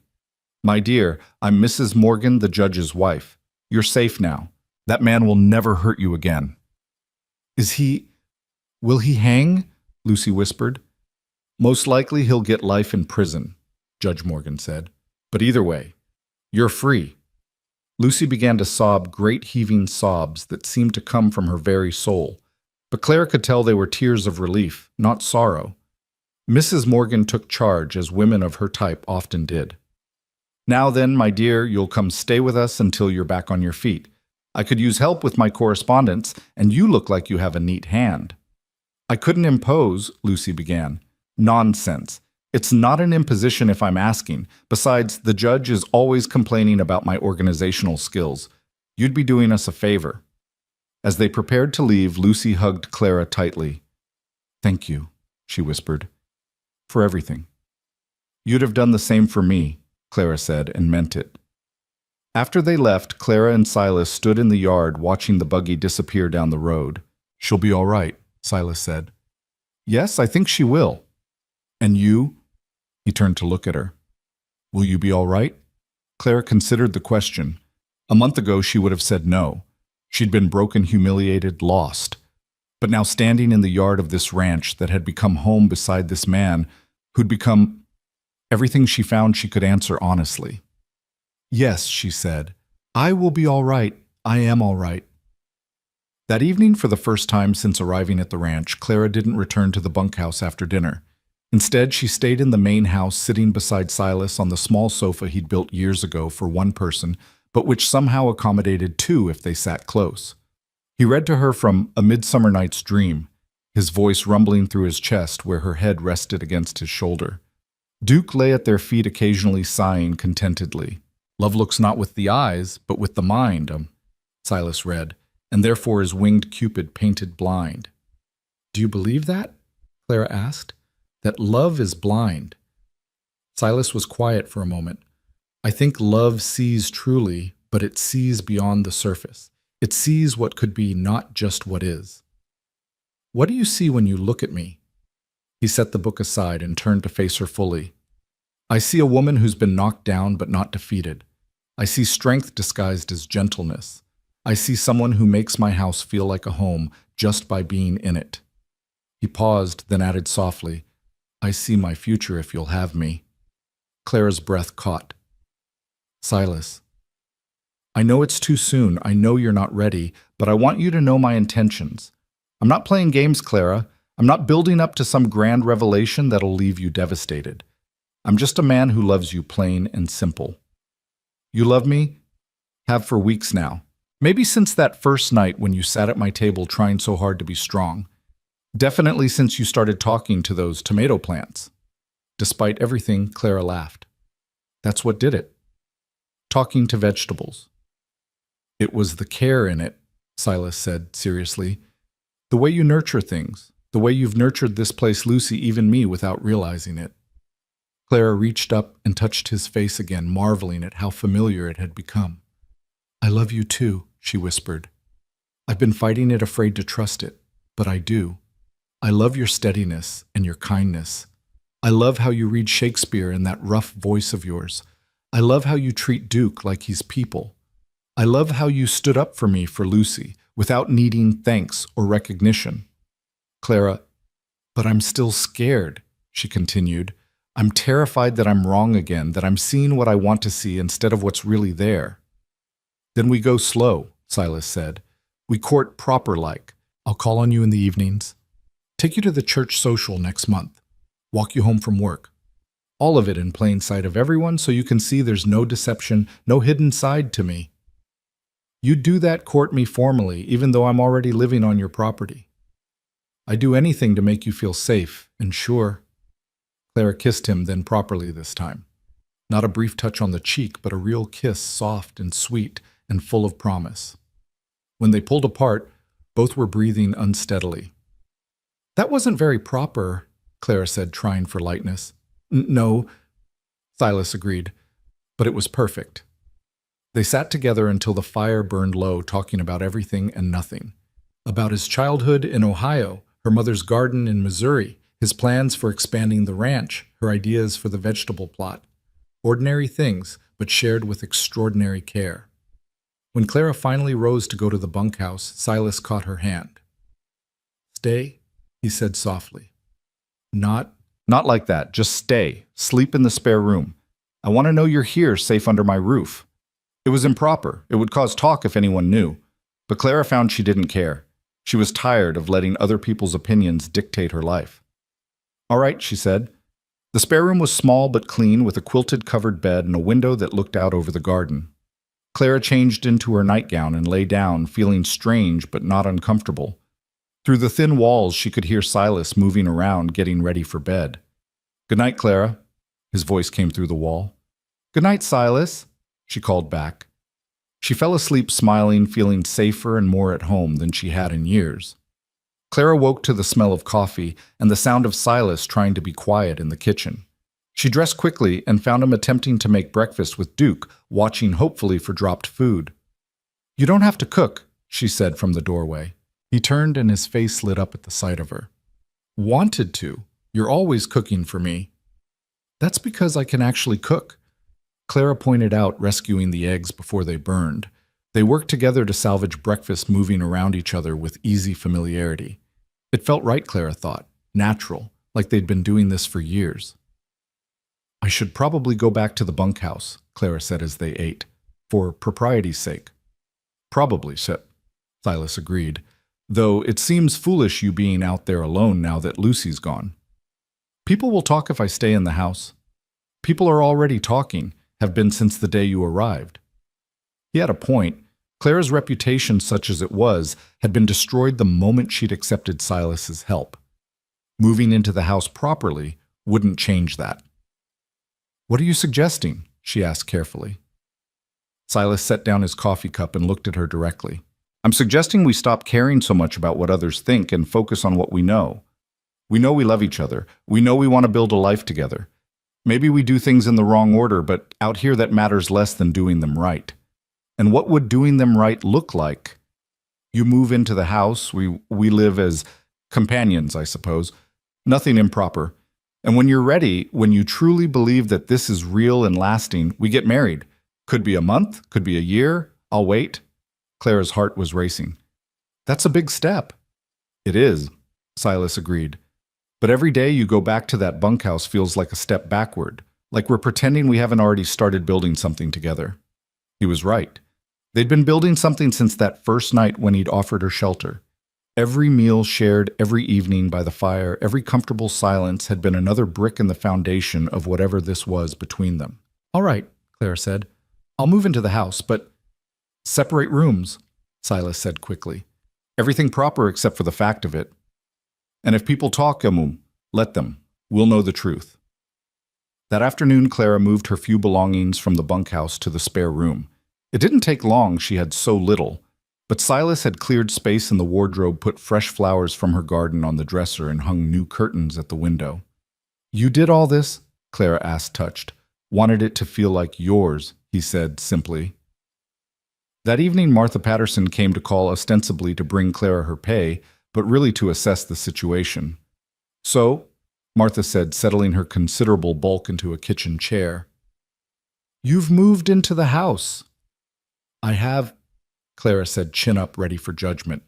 "Good," Martha said, surprising her. That bunkhouse was no place for a woman alone. Besides, anyone with eyes can see you two belong together. But propriety. Propriety is for places where people have the luxury of following all the rules, Martha said bluntly. "Out here we make our own rules. You're a good woman, Clara Monroe. Silas Rowe is a good man. What you build together is your business." After Martha left, Clara found Silas in the barn brushing down his horse. "Martha approves," she said. "Martha's a smart woman." Clara watched him work the sure movements of his hands, the gentle way he spoke to the animal. "Silas, thank you for the flowers, the curtains, for everything." He paused in his brushing. "You're welcome, though I should be thanking you." "For what?" "For taking a chance on this. On us. After everything you've been through, trusting again. I know it's not easy." "No," Clara agreed, moving closer. "It's not easy, but you make it easier. Every day, with every small kindness, every patient moment, you make it easier." Silas set down the brush and turned to her. "Clara, Whatever he was going to say was interrupted by Duke's sudden barking. They both turned to see a rider approaching fast. As he got closer, Clara recognized Ben Watson, their neighbor. "Silas," Ben called out before he'd even fully stopped. "There's trouble. Big trouble." "What kind of trouble?" Silas asked, already moving toward his rifle. "Albert Morrison's back, and he's drunk as a skunk, telling everyone in town that he's coming out here to claim what's his." Clara's blood ran cold. "What's his—" Ben looked uncomfortable. "You, ma'am. He's saying you were promised to him, that Silas stole you, and he's come to set things right." Silas's jaw tightened as he processed Ben's words. "How many men does he have with him? 4? Maybe 5. That same crowd from before, plus some new faces. They've been drinking at the saloon since noon, working themselves up to something stupid." Clara felt her hands begin to shake, remembering Albert's cruel laughter, the humiliation that still haunted her dreams. But this time was different. This time she wasn't alone and defenseless on a train platform. "You should go to town," Silas said to her quietly. "Stay with Martha until this blows over." "No," Clara said, surprising herself with the firmness in her voice. "I won't run from him. Not again." "Clara, this could get ugly." "It's already ugly. It's been ugly since the day he made me the butt of his joke. I won't let him drive me from my home." "Your home?" Silas asked softly, something warm flickering in his eyes despite the danger. "Yes," Clara said simply. "My home." Ben cleared his throat. "Carl and Joe are ready to ride over if you need them. Just say the word." "Tell them to come," Silas said, not taking his eyes off Clara. "We'll make our stand here if we have to." After Ben rode off, Silas began preparing. He loaded his rifle, checked his revolver, positioned ammunition where it could be easily reached. Clara watched him transform from the gentleman who read Shakespeare into someone harder, someone shaped by war. "You've done this before," she observed. "More times than I care to remember," he said grimly. "During the war, after it. Thought I'd left it behind when I came here." "I'm sorry I brought this trouble to you." Silas stopped what he was doing and crossed to her, taking her hands in his. "You didn't bring trouble. Morrison did. Men like him always do. They can't stand to see others happy when they're miserable inside. Through the window, Clara could see dust rising on the road. Multiple riders coming fast. Her heart began to pound, but she forced herself to stand straight. "Clara, I need you to go inside," Silas said. "Lock the doors, stay away from the windows." "What about you?" "I'll be fine. I've got good cover from the porch, and Carl and Joe should be here soon." She wanted to argue, but she could see the worry in his eyes. Worry for her, not himself. So she nodded, but before going inside, she rose up and kissed him, pouring all her fear and love into that brief touch. "Be careful," she whispered. "Always am." Clara went inside but didn't lock the door. Instead, she retrieved the shotgun she knew Silas kept in the bedroom, loaded it with steady hands her father had trained years ago, and positioned herself where she could see the front yard through a crack in the curtains. The riders came into view, 6 of them, Albert in the lead. Even from a distance, she could see he was drunk, swaying slightly in his saddle. They stopped just outside the property line, and Albert called out in a slurred voice, "Row, send out my woman."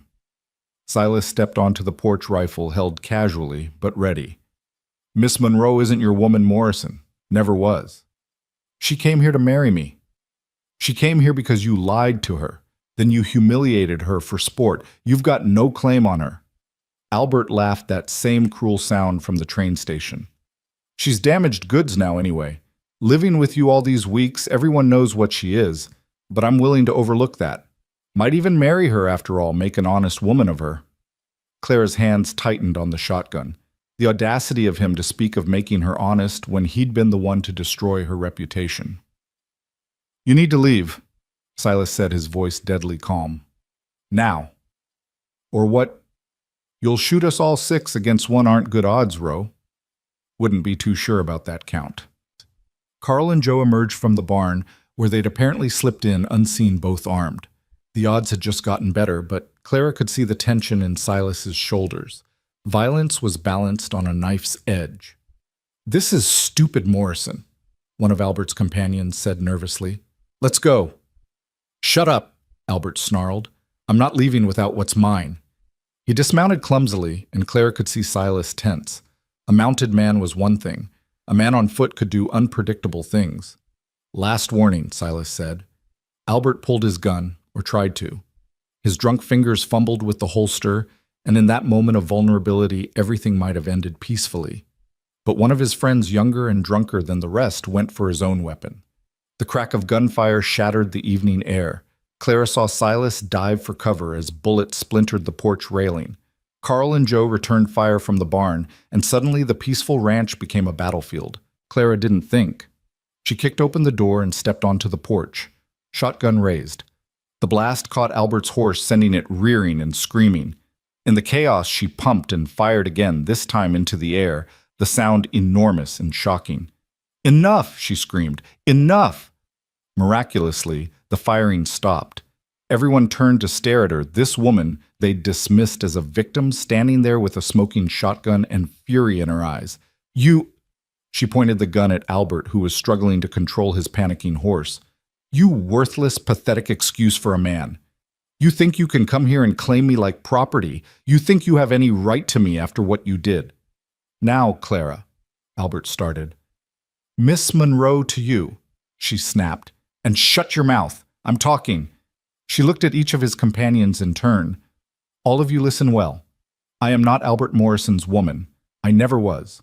I was a fool who believed his lies. Yes, but that doesn't give him or any of you any claim on me." She pumped the shotgun again, the mechanical sound loud in the silence. "I choose where I go and who I'm with. And I choose to be here with Silas Rowe, a man worth 10 of any of you. Now get off our land before I forget my mother raised me to be a lady and start aiming lower than the air." For a moment, nobody moved. Then one of Albert's companions, the one who'd spoken up earlier, turned his horse. "Come on, Morrison, this is done." "It's not done," Albert protested, but his friends were already leaving. "You can't just— Yes, they can," a new voice said. Sheriff Watson rode into view, badge glinting in the late afternoon sun. Behind him came Judge Morgan and several other townsmen. "Got reports of gunfire. Seems like some folks don't know when to leave well enough alone." "Sheriff, this woman," Albert began. "This woman is defending her home from trespassers," the sheriff interrupted. Trespassers who've been asked to leave multiple times. That about right, Silas. That's right, Silas confirmed, moving to stand beside Clara. Then I suggest you move along Morrison before I arrest you for disturbing the peace, trespassing, and attempted assault. Albert's face was purple with rage and humiliation. This isn't over, he said to Clara. Yes, it is, Judge Morgan spoke up, because if you come near Miss Monroe or Mr. Rowe again, I'll personally see you prosecuted to the full extent of the law. And given your recent behavior, I doubt you'd find a sympathetic jury in this town. Defeated Albert wheeled his horse around and galloped off, leaving his confused companions to follow. The sheriff and judge stayed until they were well out of sight. You all right, Miss Monroe? Sheriff Watson asked. I'm fine, Clara said, though now that the danger had passed, she was starting to shake. That was brave what you did. Stupid maybe, but brave. Sometimes they're the same thing, Clara replied.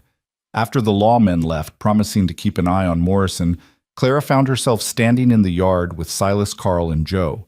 The adrenaline was wearing off, leaving her feeling hollow and strange.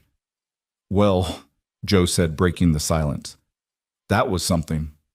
Never seen a woman handle a shotgun like that, Carl added admiringly. Where'd you learn to shoot? My father, Clara said. He said a woman alone should know how to protect herself. Smart man, Carl said. Silas, you've got yourself a keeper here. I know, Silas said quietly, his eyes never leaving Clara's face. After the neighbors left with promises to check in tomorrow. Clara and Silas were alone. She was still holding the shotgun, her knuckles white around the stock. You can put it down now, Silas said gently. It's over. Clara set the gun aside carefully, and suddenly her legs wouldn't hold her anymore. Silas caught her before she fell, pulling her against his chest. You could have been killed, he said roughly. When you came out that door, my heart stopped. I couldn't let them hurt you, Clara said into his shirt. I couldn't stand by and watch.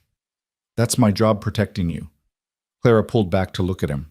No, we protect each other. That's what partners do. Something shifted in Silas's expression, a wall coming down that had been there since she'd met him. Partners, he repeated. Yes. He kissed her, then not gentle like before, but desperate, as if he was trying to convince himself she was real and alive and there. When they broke apart, both were breathing hard. Marry me, he said suddenly. What? Marry me. Not someday when you're ready, not after a proper courtship. Now, tomorrow, as soon as Judge Morgan can perform the ceremony. Silas, I know it's fast. I know you wanted time. But Clara, when you walked out that door with that shotgun ready to fight for us, I realized something. Life's too short and too uncertain to waste time being careful. I love you. You love me. Everything else is just details. Clara's mind was spinning. It was too fast. She'd only been here 2 months. She'd sworn she wouldn't rush into anything again. But then she thought about how she'd felt when those riders appeared, the terror that something might happen to Silas. She thought about how natural it felt to call this place home, how right it felt to stand beside him. I don't have a wedding dress, she said, which wasn't really an answer, but somehow was.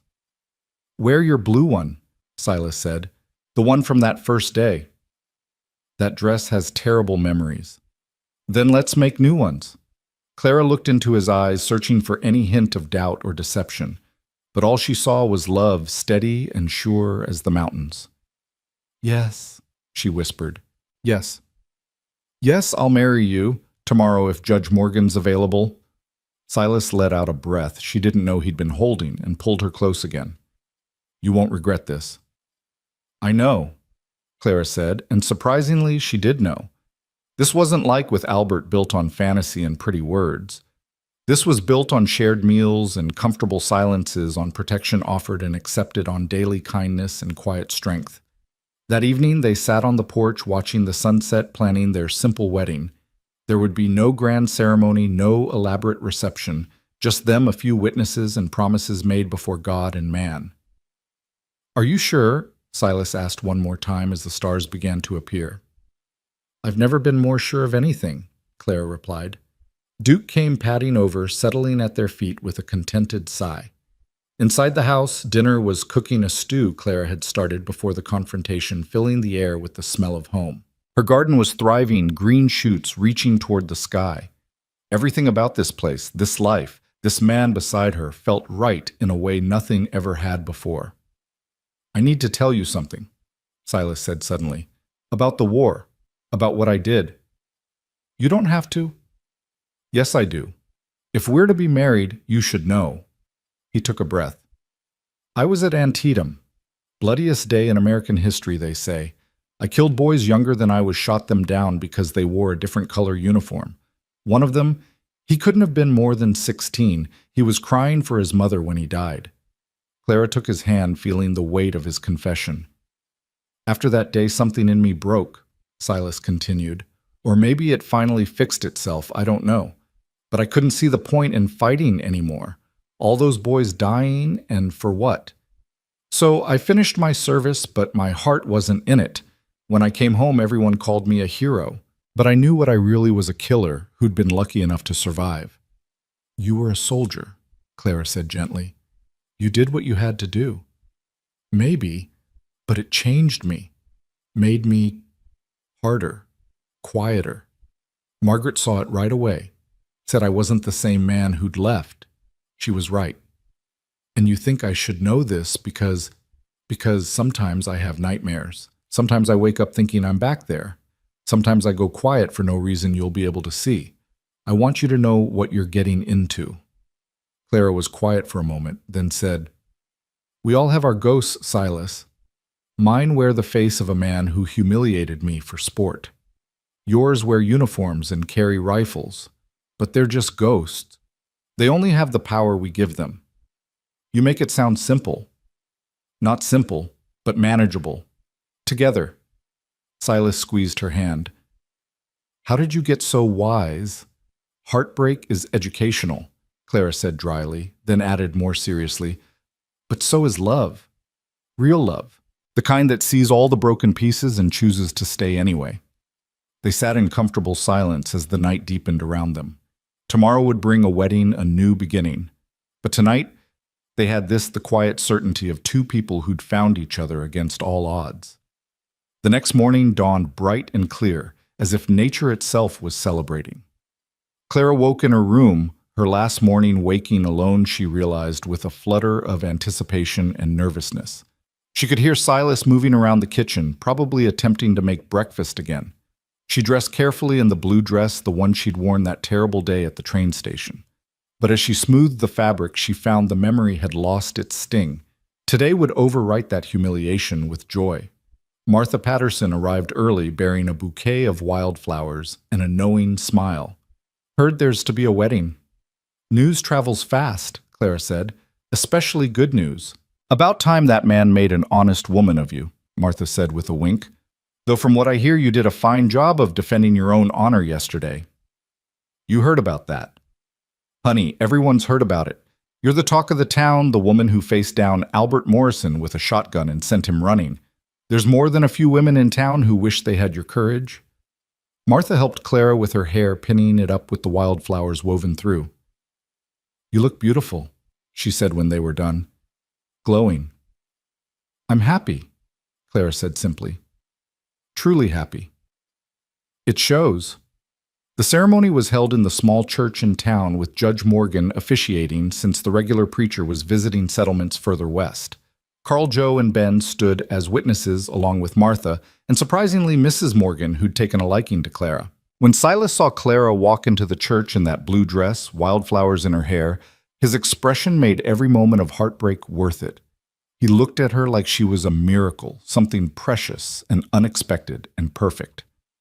The ceremony was simple. They spoke traditional vows, though Clara could see Silas wanting to say more. When Judge Morgan pronounced them man and wife, and Silas kissed her gentle and reverent Clara, felt something settle into place in her chest, a rightness, a completion. Afterward, there was a small reception at Martha's store. She'd prepared a cake, and some of the townswomen had brought food. Even some of the men who'd witnessed the confrontation with Albert came to offer congratulations. "Never thought I'd see Silas Rowe married," Ben said, pumping Silas's hand enthusiastically. But if anyone could capture him, it'd be a woman brave enough to face down 6 armed men with a shotgun. It was 5 men, Clara corrected, and 1 coward. That got a laugh from everyone. As the afternoon wore on, Clara noticed how the townspeople's attitude toward her had shifted. She was no longer the woman who'd been fooled by Albert Morrison. She was the woman who'd stood her ground, who'd defended her home, who'd won the heart of one of the most respected ranchers in the area. Late in the afternoon, as Clara was helping Martha clean up, a young woman approached her hesitantly. Clara recognized her as one of the saloon girls, someone respectable women weren't supposed to acknowledge. Mrs. Rowe, the girl corrected herself. I just wanted to say, what you did yesterday, standing up to those men, it gave some of us hope that we don't always have to be victims. None of us have to be victims, Clara said firmly. Sometimes we just need to remember we have the right to fight back. The girl nodded and slipped away, but Clara saw her standing a little straighter as she left. As evening approached, Silas appeared at Clara's elbow. Ready to go home, Mrs. Rowe. Mrs. Rowe. The name sent a thrill through her, not because it meant she belonged to someone, but because it meant she belonged somewhere. She had a place, a purpose, a partner. Yes, she said, let's go home. The ride back to the ranch was quiet, but charged with anticipation. This wasn't like her imagined wedding night with Albert would have been all nerves and expectations and performances. This was Silas, who'd seen her at her worst and still chose her. There was nervousness, yes, but also a deep comfort. When they reached the ranch, Silas helped her down from the wagon, holding her a moment longer than necessary. No regrets? He asked. None, Clara assured him. Duke greeted them enthusiastically, as if he knew something momentous had happened. The house looked different somehow, not physically, but in meaning. It was truly their home now, not just a place where Clara was staying. That evening, as Clara prepared dinner their first, as husband and wife, Silas came up behind her, wrapping his arms around her waist. What are you thinking? He asked. I'm thinking about how Albert Morrison actually did me a favor, Clara said, leaning back against him. If his letters had been real, if he'd been the man he pretended to be, I would have married him and never known what real love looked like. What does it look like? Clara turned in his arms to face him. It looks like burnt biscuits and mended socks, like someone teaching you to shoot and reading Shakespeare in a rough voice, like standing together against the world and knowing you'll never stand alone again. That's a good look, Silas said softly. The best, Clara agreed. Later, as they sat by the fire, Clara in the chair that had become hers and Silas in his, but their hands linked across the small space between them, Clara thought about the journey that had brought her here. The humiliation at the train station felt like a lifetime ago. The woman who'd stepped off that train full of desperate hope and romantic dreams was gone. In her place was someone stronger, someone who'd learned the difference between pretty words and true worth. Read to me, she asked Silas. He picked up the Shakespeare volume, but instead of opening it, he looked at her. I'd rather talk about our future, our plans. What kind of plans? The kind where we expand the ranch, bring in more cattle, maybe build another room or 2 on the house for eventual additions. Clara felt herself blush. Children? If we're blessed with them, though I'm already blessed just having you here. Silas Rowe, that was almost poetry. Must be all that Shakespeare rubbing off on me, he said with a grin. They talked late into the night about practical things, the ranch, the garden, the future, but underneath ran a current of joy of 2 people who'd found each other against all odds and chosen to build something lasting. When they finally retired, Clara paused at the doorway of what was now their room. I love you, she said. I want you to know that this isn't gratitude or proximity or lack of options. I love you for who you are, the man who offered shelter to a stranger who stands up for what's right, who reads poetry and mucks stalls with equal dedication. And I love you, Silas replied, for your courage, your kindness, your ability to find hope even after it's been shattered, for making this empty house a home, for choosing to stay when you could have run. That night as Clara lay in her husband's arms, listening to his heartbeat and the familiar sounds of the ranch at night, she thought about the letter she would write tomorrow, not to send, but to keep. A letter to her future self, to her potential children, about how sometimes the worst thing that happens to you becomes the door to the best thing. She would write about Albert Morrison's cruelty and how it led her to Silas's kindness, about how humiliation became strength, how desperation became determination, about how a false promise of love had led to the real thing. But mostly she would write about how love, real love, wasn't found in grand gestures or perfect words. It was built in daily choices, small kindnesses, and the brave decision to trust again after trust had been shattered.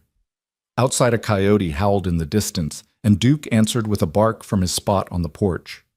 Silas stirred slightly, pulling Clara closer in his sleep. Tomorrow would bring its own challenges, running a ranch always did. There would be hard times ahead, she knew, droughts and harsh winters, sickness and loss. But there would also be spring gardens and autumn harvests, children's laughter, and quiet evenings by the fire. There would be a life built on truth instead of lies, on steady love instead of false promises. Clara closed her eyes, feeling more at peace than she ever had. She'd traveled across the country seeking a fairy tale and had found something better, a real partnership with a good man, a home she'd helped create, and a love that had grown not from pretty words, but from shared struggles and mutual respect. The woman who'd stepped off that train in a blue dress full of hope and dreams had been broken. But from those pieces, someone stronger had emerged. Someone who could face down 6 armed men with a shotgun, who could choose love despite betrayal, who could build a future on the ashes of a shattered past. As sleep finally took her, Clara's last thought was of her garden of the seeds she'd planted that were even now pushing through the dark soil toward the light. Growth was slow, sometimes invisible, but it was happening. Just like her love for Silas, just like her new life, it was growing stronger every day. Roots deep and branches reaching toward the sky. The first year of their marriage passed like a dream Clara never wanted to wake from. Summer brought an abundance from her garden that she preserved for winter, working alongside Silas to put up beans and tomatoes to store potatoes and onions in the root cellar. They worked from dawn to dusk, but the labor felt light when shared, when punctuated by stolen kisses and quiet laughter. By autumn, Clara knew she was carrying their first child. She told Silas on a golden September evening as they sat on the porch, watching the sunset paint the mountains crimson. "I have something to tell you," she said, taking his hand and placing it on her still flat stomach. The wonder that crossed his face was something she would treasure forever. He pulled her close, burying his face in her hair, and she felt him tremble slightly. "A baby," he whispered. "Our baby. Are you happy?" "Happy doesn't begin to cover it," he said, pulling back to look at her. "Terrified, amazed, grateful Clara, you've given me everything I never dared hope for." The pregnancy progressed well through the fall and winter. Silas became almost comically protective, trying to prevent her from lifting anything heavier than a tea kettle, until Clara had to firmly remind him that ranch women had been having babies while working since the territory was settled. Martha Patterson became a frequent visitor, sharing wisdom from her own 4 pregnancies and bringing tiny clothes she'd saved. The women of Red Bluff, even those who'd initially gossiped about Clara's circumstances, rallied around her with the solidarity that frontier life demanded. Spring arrived with its usual promise of renewal, and Clara's belly rounded with promise of its own. She still worked, cooking, mending, tending her garden with Silas's help, but she moved more slowly, more carefully. It was on a warm April morning that Clara felt the first pains. She was hanging laundry when the cramping started, low and insistent. She'd been having false pains for weeks, but something about these felt different, deeper, more purposeful. "Silas," she called, trying to keep her voice calm. He was at her side in moments, reading her face with the intuition that came from a year of marriage. "Is it time?" "I think so." His face paled slightly, but his hands were steady as he helped her inside. "I'll ride for Mrs. Patterson and the midwife." "Don't leave me," Clara gasped as another pain rolled through her. "I won't. Ben's in the far pasture. I'll send him." The next hours blurred together in a haze of pain and determination. Martha arrived with the midwife, a competent woman named Sarah Johnson, who delivered half the babies in the county. They took charge, sending Silas to boil water and gather clean linens, giving him something to do with his nervous energy. Clara had thought she knew about pain, the emotional agony of Albert's betrayal, the fear when those men had come to the ranch. But this was different, primal, and overwhelming. She gripped Martha's hand and tried to be brave, but when the pains peaked, she screamed despite herself. That's it, honey, Martha soothed. Don't hold back. Scream if you need to. Through the bedroom door, Clara could hear Silas pacing, could imagine his face tight with worry. Part of her wanted him there, but tradition dictated that birthing was women's work. The labor stretched through the day and into evening. Clara was exhausted, drenched with sweat, beginning to fear something was wrong when Sarah announced with satisfaction, "I can see the head. One more big push, Clara." With the last of her strength, Clara bore down, and suddenly the room filled with the most beautiful sound she'd ever heard their baby's first cry. "It's a girl," Sarah announced, cleaning the baby quickly before placing her on Clara's chest. "A healthy, perfect girl."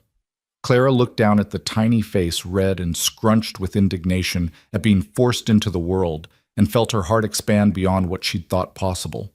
This little person, this perfect combination of her and Silas, was theirs to protect and raise and love. "Can my husband come in?" she asked. Never taking her eyes off the baby, Martha opened the door and Silas nearly fell into the room in his haste. He stopped short at the sight of Clara holding their daughter, his expression one of awe and terror and love all mixed together. "Come meet your daughter," Clara said softly. He approached slowly, as if afraid he might break something. When he sat on the edge of the bed and Clara placed the baby in his arms, his hands, those strong, capable hands that could rope a calf or shoot a rifle with steady precision, trembled. "She's so small," he whispered. "She's perfect," Clara said, leaning against his shoulder. "What should we call her?" They'd discussed names for months, but looking at their daughter, only one seemed right. "Hope," Silas said. "Hope Margaret Rowe." Margaret for his mother. Hope for what had brought them together, and what their daughter represented: the future, the promise of all good things to come. That night, after Martha and Sarah had left with promises to check on them tomorrow, Clara lay in bed with Hope nestled between her and Silas. The baby made small, snuffling sounds, her tiny fist wrapped around Silas's finger. "I never imagined this," Silas said quietly. "When I was building this place, living alone all those years, I never let myself imagine having a family. It seemed like asking for too much. And now I'm afraid I'll wake up and find it was all a dream, that you'll be gone. Hope will be gone, and I'll be alone again." Clara reached across their daughter to touch his face. "We're not going anywhere. We're your family, Silas. Forever." The early weeks of Hope's life passed in a blur of feeding and changing and marveling at every tiny expression, every small sound. Silas proved to be a devoted father, walking the floors with Hope when she was fussy, singing to her in his rough voice that somehow always soothed her. Clara recovered slowly, but well grateful for her strong constitution and Martha's practical care. By the time Hope was a month old, Clara was back to most of her regular duties, though now with a baby tied to her chest in a sling Martha had shown her how to make. It was during this peaceful time that Albert Morrison made his final appearance in their lives. Clara was alone at the ranch with Hope. Silas had gone to town for supplies when she heard a horse approaching. She looked out the window expecting to see a neighbor, and her blood ran cold. Albert sat on his horse at the edge of their property, just watching the house. He looked terrible, thin, unshaven, his clothes shabby.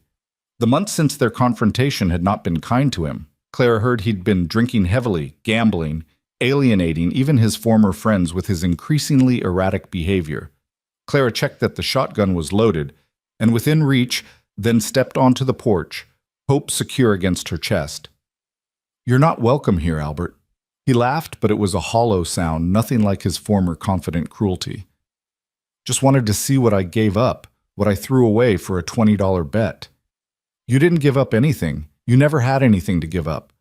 What Silas and I have built, you're incapable of building because it requires honesty and genuine feeling." "I could have made you happy," he said, and for the first time Clara heard something like regret in his voice. "If I'd really tried, if the letters had been real." "But they weren't real, and you're not capable of making anyone happy, including yourself." Albert's gaze dropped to Hope, visible in her sling. "A baby. You have a baby." "Yes." "Should have been mine," he said bitterly. "No," Clara said firmly. "She was always meant to be Silas's, just like I was always meant to find my way to him, even if it was through your cruelty."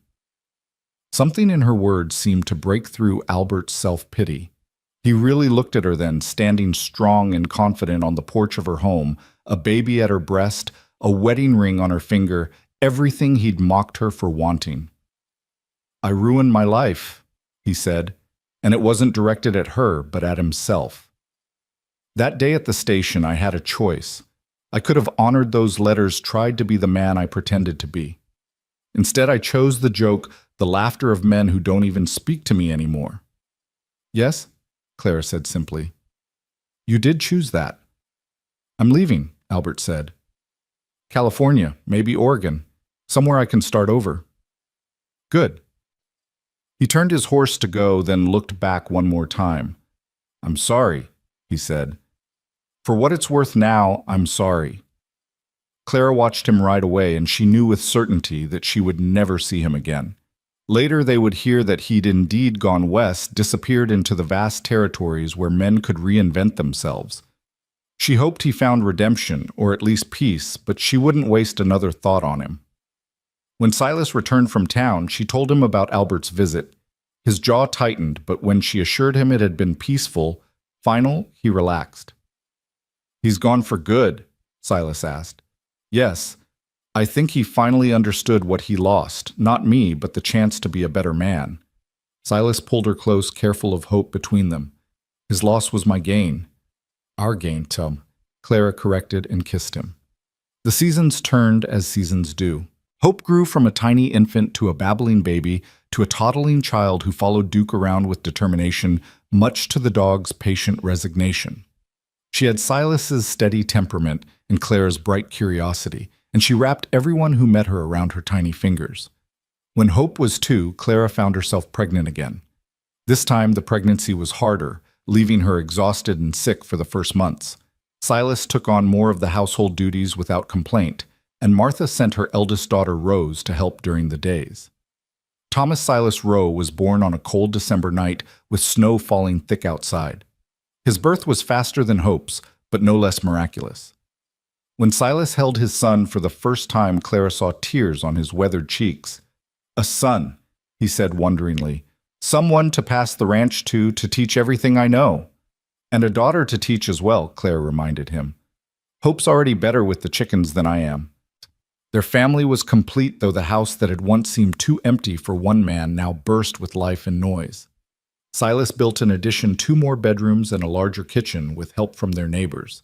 The same men who'd once gossiped about Clara's arrival now treated her as one of their own, their wives exchanging recipes and child-rearing advice with her at church socials. 5 years passed. 7. 10. The children grew strong and bright. Hope showed an aptitude for her letters and numbers that suggested she might follow her grandmother's path as a teacher. Little Tom, as they called him, was his father through and through, quiet, steady, already able to calm a spooked horse by age 8. It was on their 10th wedding anniversary that Clara stood in her garden, now expanded to 3 times its original size, and marveled at the life she'd built. The tomato plants were heavy with fruit, the beans climbing their poles toward the sky, the corn standing tall and proud. Hope was helping her pick vegetables for dinner while Tom and Silas worked on repairing a fence visible in the distance. "Mama," Hope said, "tell me again about how you met Papa." It was her favorite story, though Clara had edited it for young ears, focusing on Silas's kindness rather than Albert's cruelty. "Well," Clara began, "I came to Montana looking for one thing and found something better. Papa." "That's right. Your papa saw me when I was sad and scared, and he offered to help without asking for anything in return. Because that's what good people do," Hope recited, having heard this moral many times. "Exactly." Martha Patterson came by that afternoon with a cake she'd made for their anniversary. She'd grown stouter with age, but no less energetic, still running her store with an iron fist and a kind heart. 10 years, she marveled, watching the children play in the yard. "Seems like yesterday you were standing in my store scared, but determined to make a new life." "It was yesterday and a lifetime ago, both," Clara said. That evening after the children were asleep, Clara and Silas sat on their porch as they had so many evenings before. The view hadn't changed much. The mountains still rose purple in the distance, the grass still waved in the wind, but everything else had. Do you ever think about how different life might have been? Silas asked. If Morrison's letters had been real, if you'd married him instead. Clara considered it. I'd be miserable, she said with certainty. Even if he'd honored his proposal, he wasn't capable of real love, real partnership. I would have had a house but not a home, a husband but not a partner. And me? You'd still be alone reading Shakespeare to Duke. They laughed at the image, but then Silas grew serious. You saved me, Clara. I'd convinced myself I was content alone, but I was just existing. You brought me back to life. We saved each other, Clara corrected. As if to punctuate the moment, they heard giggles from inside. The children were supposed to be sleeping, but were clearly still awake, probably telling stories in the dark. Should we check on them? Silas asked. Let them be, Clara said. Childhood is short enough. They sat in comfortable silence, hands linked, watching the stars emerge. Clara thought about the woman who'd stepped off that train 13 years ago, desperate, hopeful, naive. That woman was gone, replaced by someone stronger, wiser, weathered by sun and wind and life itself. But sometimes in quiet moments like this, Clara could feel that younger self inside her, still marveling at the life she'd built from the ashes of humiliation. A loving husband, beautiful children, a productive ranch, a place in the community, everything she'd dreamed of and more. The scar of Albert's betrayal had never fully disappeared, but it had faded to insignificance next to the joy of her daily life. She rarely thought of him anymore, except as a reminder of how wrong she could have been, how different her life might have been if his cruelty hadn't driven her into Silas's kindness. What are you thinking about? Silas asked, noting her contemplative mood. About how the worst day of my life led to all the best days that followed. That's very philosophical for a ranch wife. Clara laughed. Must be all that Shakespeare you read to me. Speaking of which, Silas went inside and returned with the worn volume that had become as much a part of their story as anything else. But instead of reading, he set it aside and pulled out something else, a letter. What's this? Clara asked. Open it. Inside was a deed to 20 acres of adjoining land purchased in her name. Silas, we can't afford. We can and we did. It's yours, Clara. Your land in your name. You'll never be without a home again, no matter what happens. Clara felt tears prick her eyes. After all these years, he still understood her deepest fear, being left with nothing, nowhere to go. Nothing will happen to you, she said. God willing, but if it does, you and the children will be secure. That land has good water, fertile soil. You could build a life there if you needed to. Clara kissed him, pouring all her love and gratitude into the gesture. Thank you. Not for the land, but for understanding why I might need it. I know you, Clara Rowe. Every fear, every hope, every dream, just like you know mine. A cry from inside interrupted them, Tom having a nightmare from the sound of it. Clara rose to go to him, but Silas stopped her. I'll go. You enjoy the evening. She watched him go inside, heard his low voice soothing their son, and felt a wave of contentment so strong it was almost overwhelming. This was happiness, not the grand sweeping emotion she'd imagined as a girl, but something deeper, richer. It was built on countless small moments, daily choices to love and support each other, shared struggles and quiet victories. When Silas returned reporting that Tom was back asleep, Clara stood and held out her hand. Dance with me, she said. There's no music. There's always music if you listen.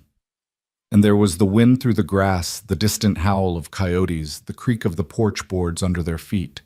They danced slowly, awkwardly, two people who'd never learned proper steps, but who moved together with the synchronization of long partnership. I love you, Clara said against his chest. More than on our wedding day, more than yesterday, probably less than tomorrow. That's a lot of love, Silas said, his voice rumbling through his chest. It's exactly the right amount. As they swayed together under the vast Montana sky, Clara thought about the letter she'd never written, but had composed 1,000 times in her head, the one to that desperate girl on the train platform. She would tell her, be brave. The humiliation will pass, but the strength you gain from surviving it won't. That man's cruelty is not your worth. Your worth is in your resilience, your capacity to trust again after betrayal. your ability to build something beautiful from broken pieces. She would tell her, the love you're looking for exists, but it won't come in the package you expect. It won't be the handsome stranger with pretty words, but the quiet man with work-rough hands who offers shelter without expecting payment. It will grow slowly, like a garden requiring daily tending but yielding a harvest beyond imagining. She would tell her, you will have children who inherit your strength and your husband's steadiness. You will have a home that's truly yours.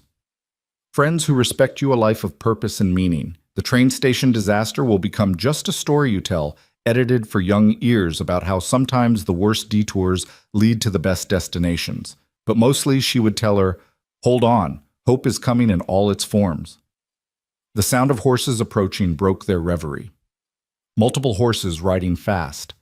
Clara felt a flutter of old fear, but Silas was calm. That'll be Ben and the others, he said.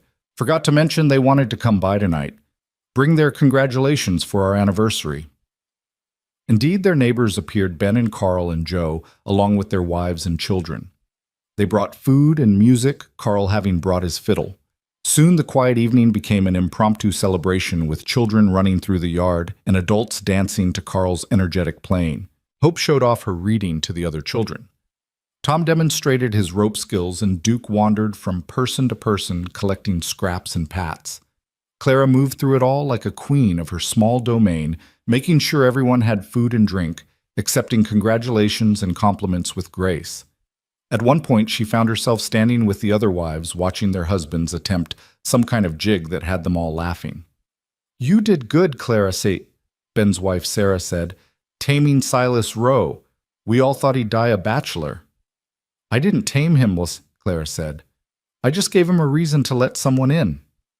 Same thing, Sarah said with a wink. As the evening wound down and their guests prepared to leave, Ben pulled Clara aside. Want you to know, he said quietly, we all admire what you've built here. You and Silas both, but especially you. Takes a special kind of courage to start over the way you did. I had help, Clara said. Sure, but you had to accept it. That takes courage, too. After everyone left, the family worked together to clean up even little Tom carrying dishes inside with careful concentration. It was past the children's bedtime, but Clara didn't have the heart to rush them. These moments of family togetherness were worth more than a rigid schedule. Finally, though, the children were tucked in, prayers said goodnights exchanged. Clara looked in on them one more time before retiring Hope, with a book still clutched in her hands. Tom curled up with the wooden horse Silas had carved for him. In their own room, as Clara brushed out her hair, still auburn, though now streaked with silver, Silas watched her from the bed. What? She asked, catching his expression in the mirror. Just thinking how beautiful you are. I'm getting old, Silas. We both are. No, he said.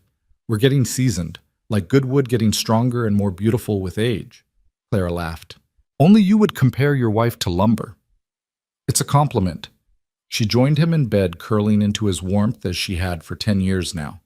Outside, a storm was building. She could hear the distant rumble of thunder, see the occasional flash of lightning through the curtains. Storm coming, Silas said. Let it come, Clara replied. We've weathered worse. And they had. Droughts that threatened the ranch winters, that killed cattle sickness, that had nearly taken Tom when he was 3. They'd faced it all together, and they were still here, still strong, still choosing each other every day. Tell me, Clara said, as rain began to patter against the windows, if you could go back, would you change anything? Silas was quiet for a moment. I'd have been at that train station for a different reason. I'd have been the one meeting you, the one who'd written those letters, but real ones. I'd have saved you that humiliation. But then I wouldn't have known, Clara said. I wouldn't have known how strong I could be, how much kindness could mean, how love could grow from friendship and respect rather than grand romance. I wouldn't have known the difference between pretty words and true worth. You could have learned it easier ways. Maybe, but I might not have valued it as much. She turned to face him in the dark. That pain made me who I am, Silas. It brought me to you, but more than that, it taught me to recognize real love when I found it. I wouldn't change that. The storm grew stronger, rain lashing the windows, thunder shaking the house. But inside they were warm and safe and together. Clara thought she heard one of the children call out, but before either parent could rise, they heard footsteps. Hope going to comfort her brother. She's going to be a wonderful mother someday, Clara said. Like her own mother, Silas replied. They lay together listening to the storm, and Clara's mind drifted to all the storms they'd weathered, literal and figurative. Each one had tested them, but also strengthened them, like the wind strengthening a tree by forcing its roots deeper. I have something for you, Silas said suddenly. For our anniversary. You already gave me the land. This is different. He lit the lamp and pulled something from beneath the bed, a leather-bound journal, pristine and beautiful. What's this for? Your story, Silas said. You should write it down, all of it. So Hope and Tom know where they came from, what their mother overcame.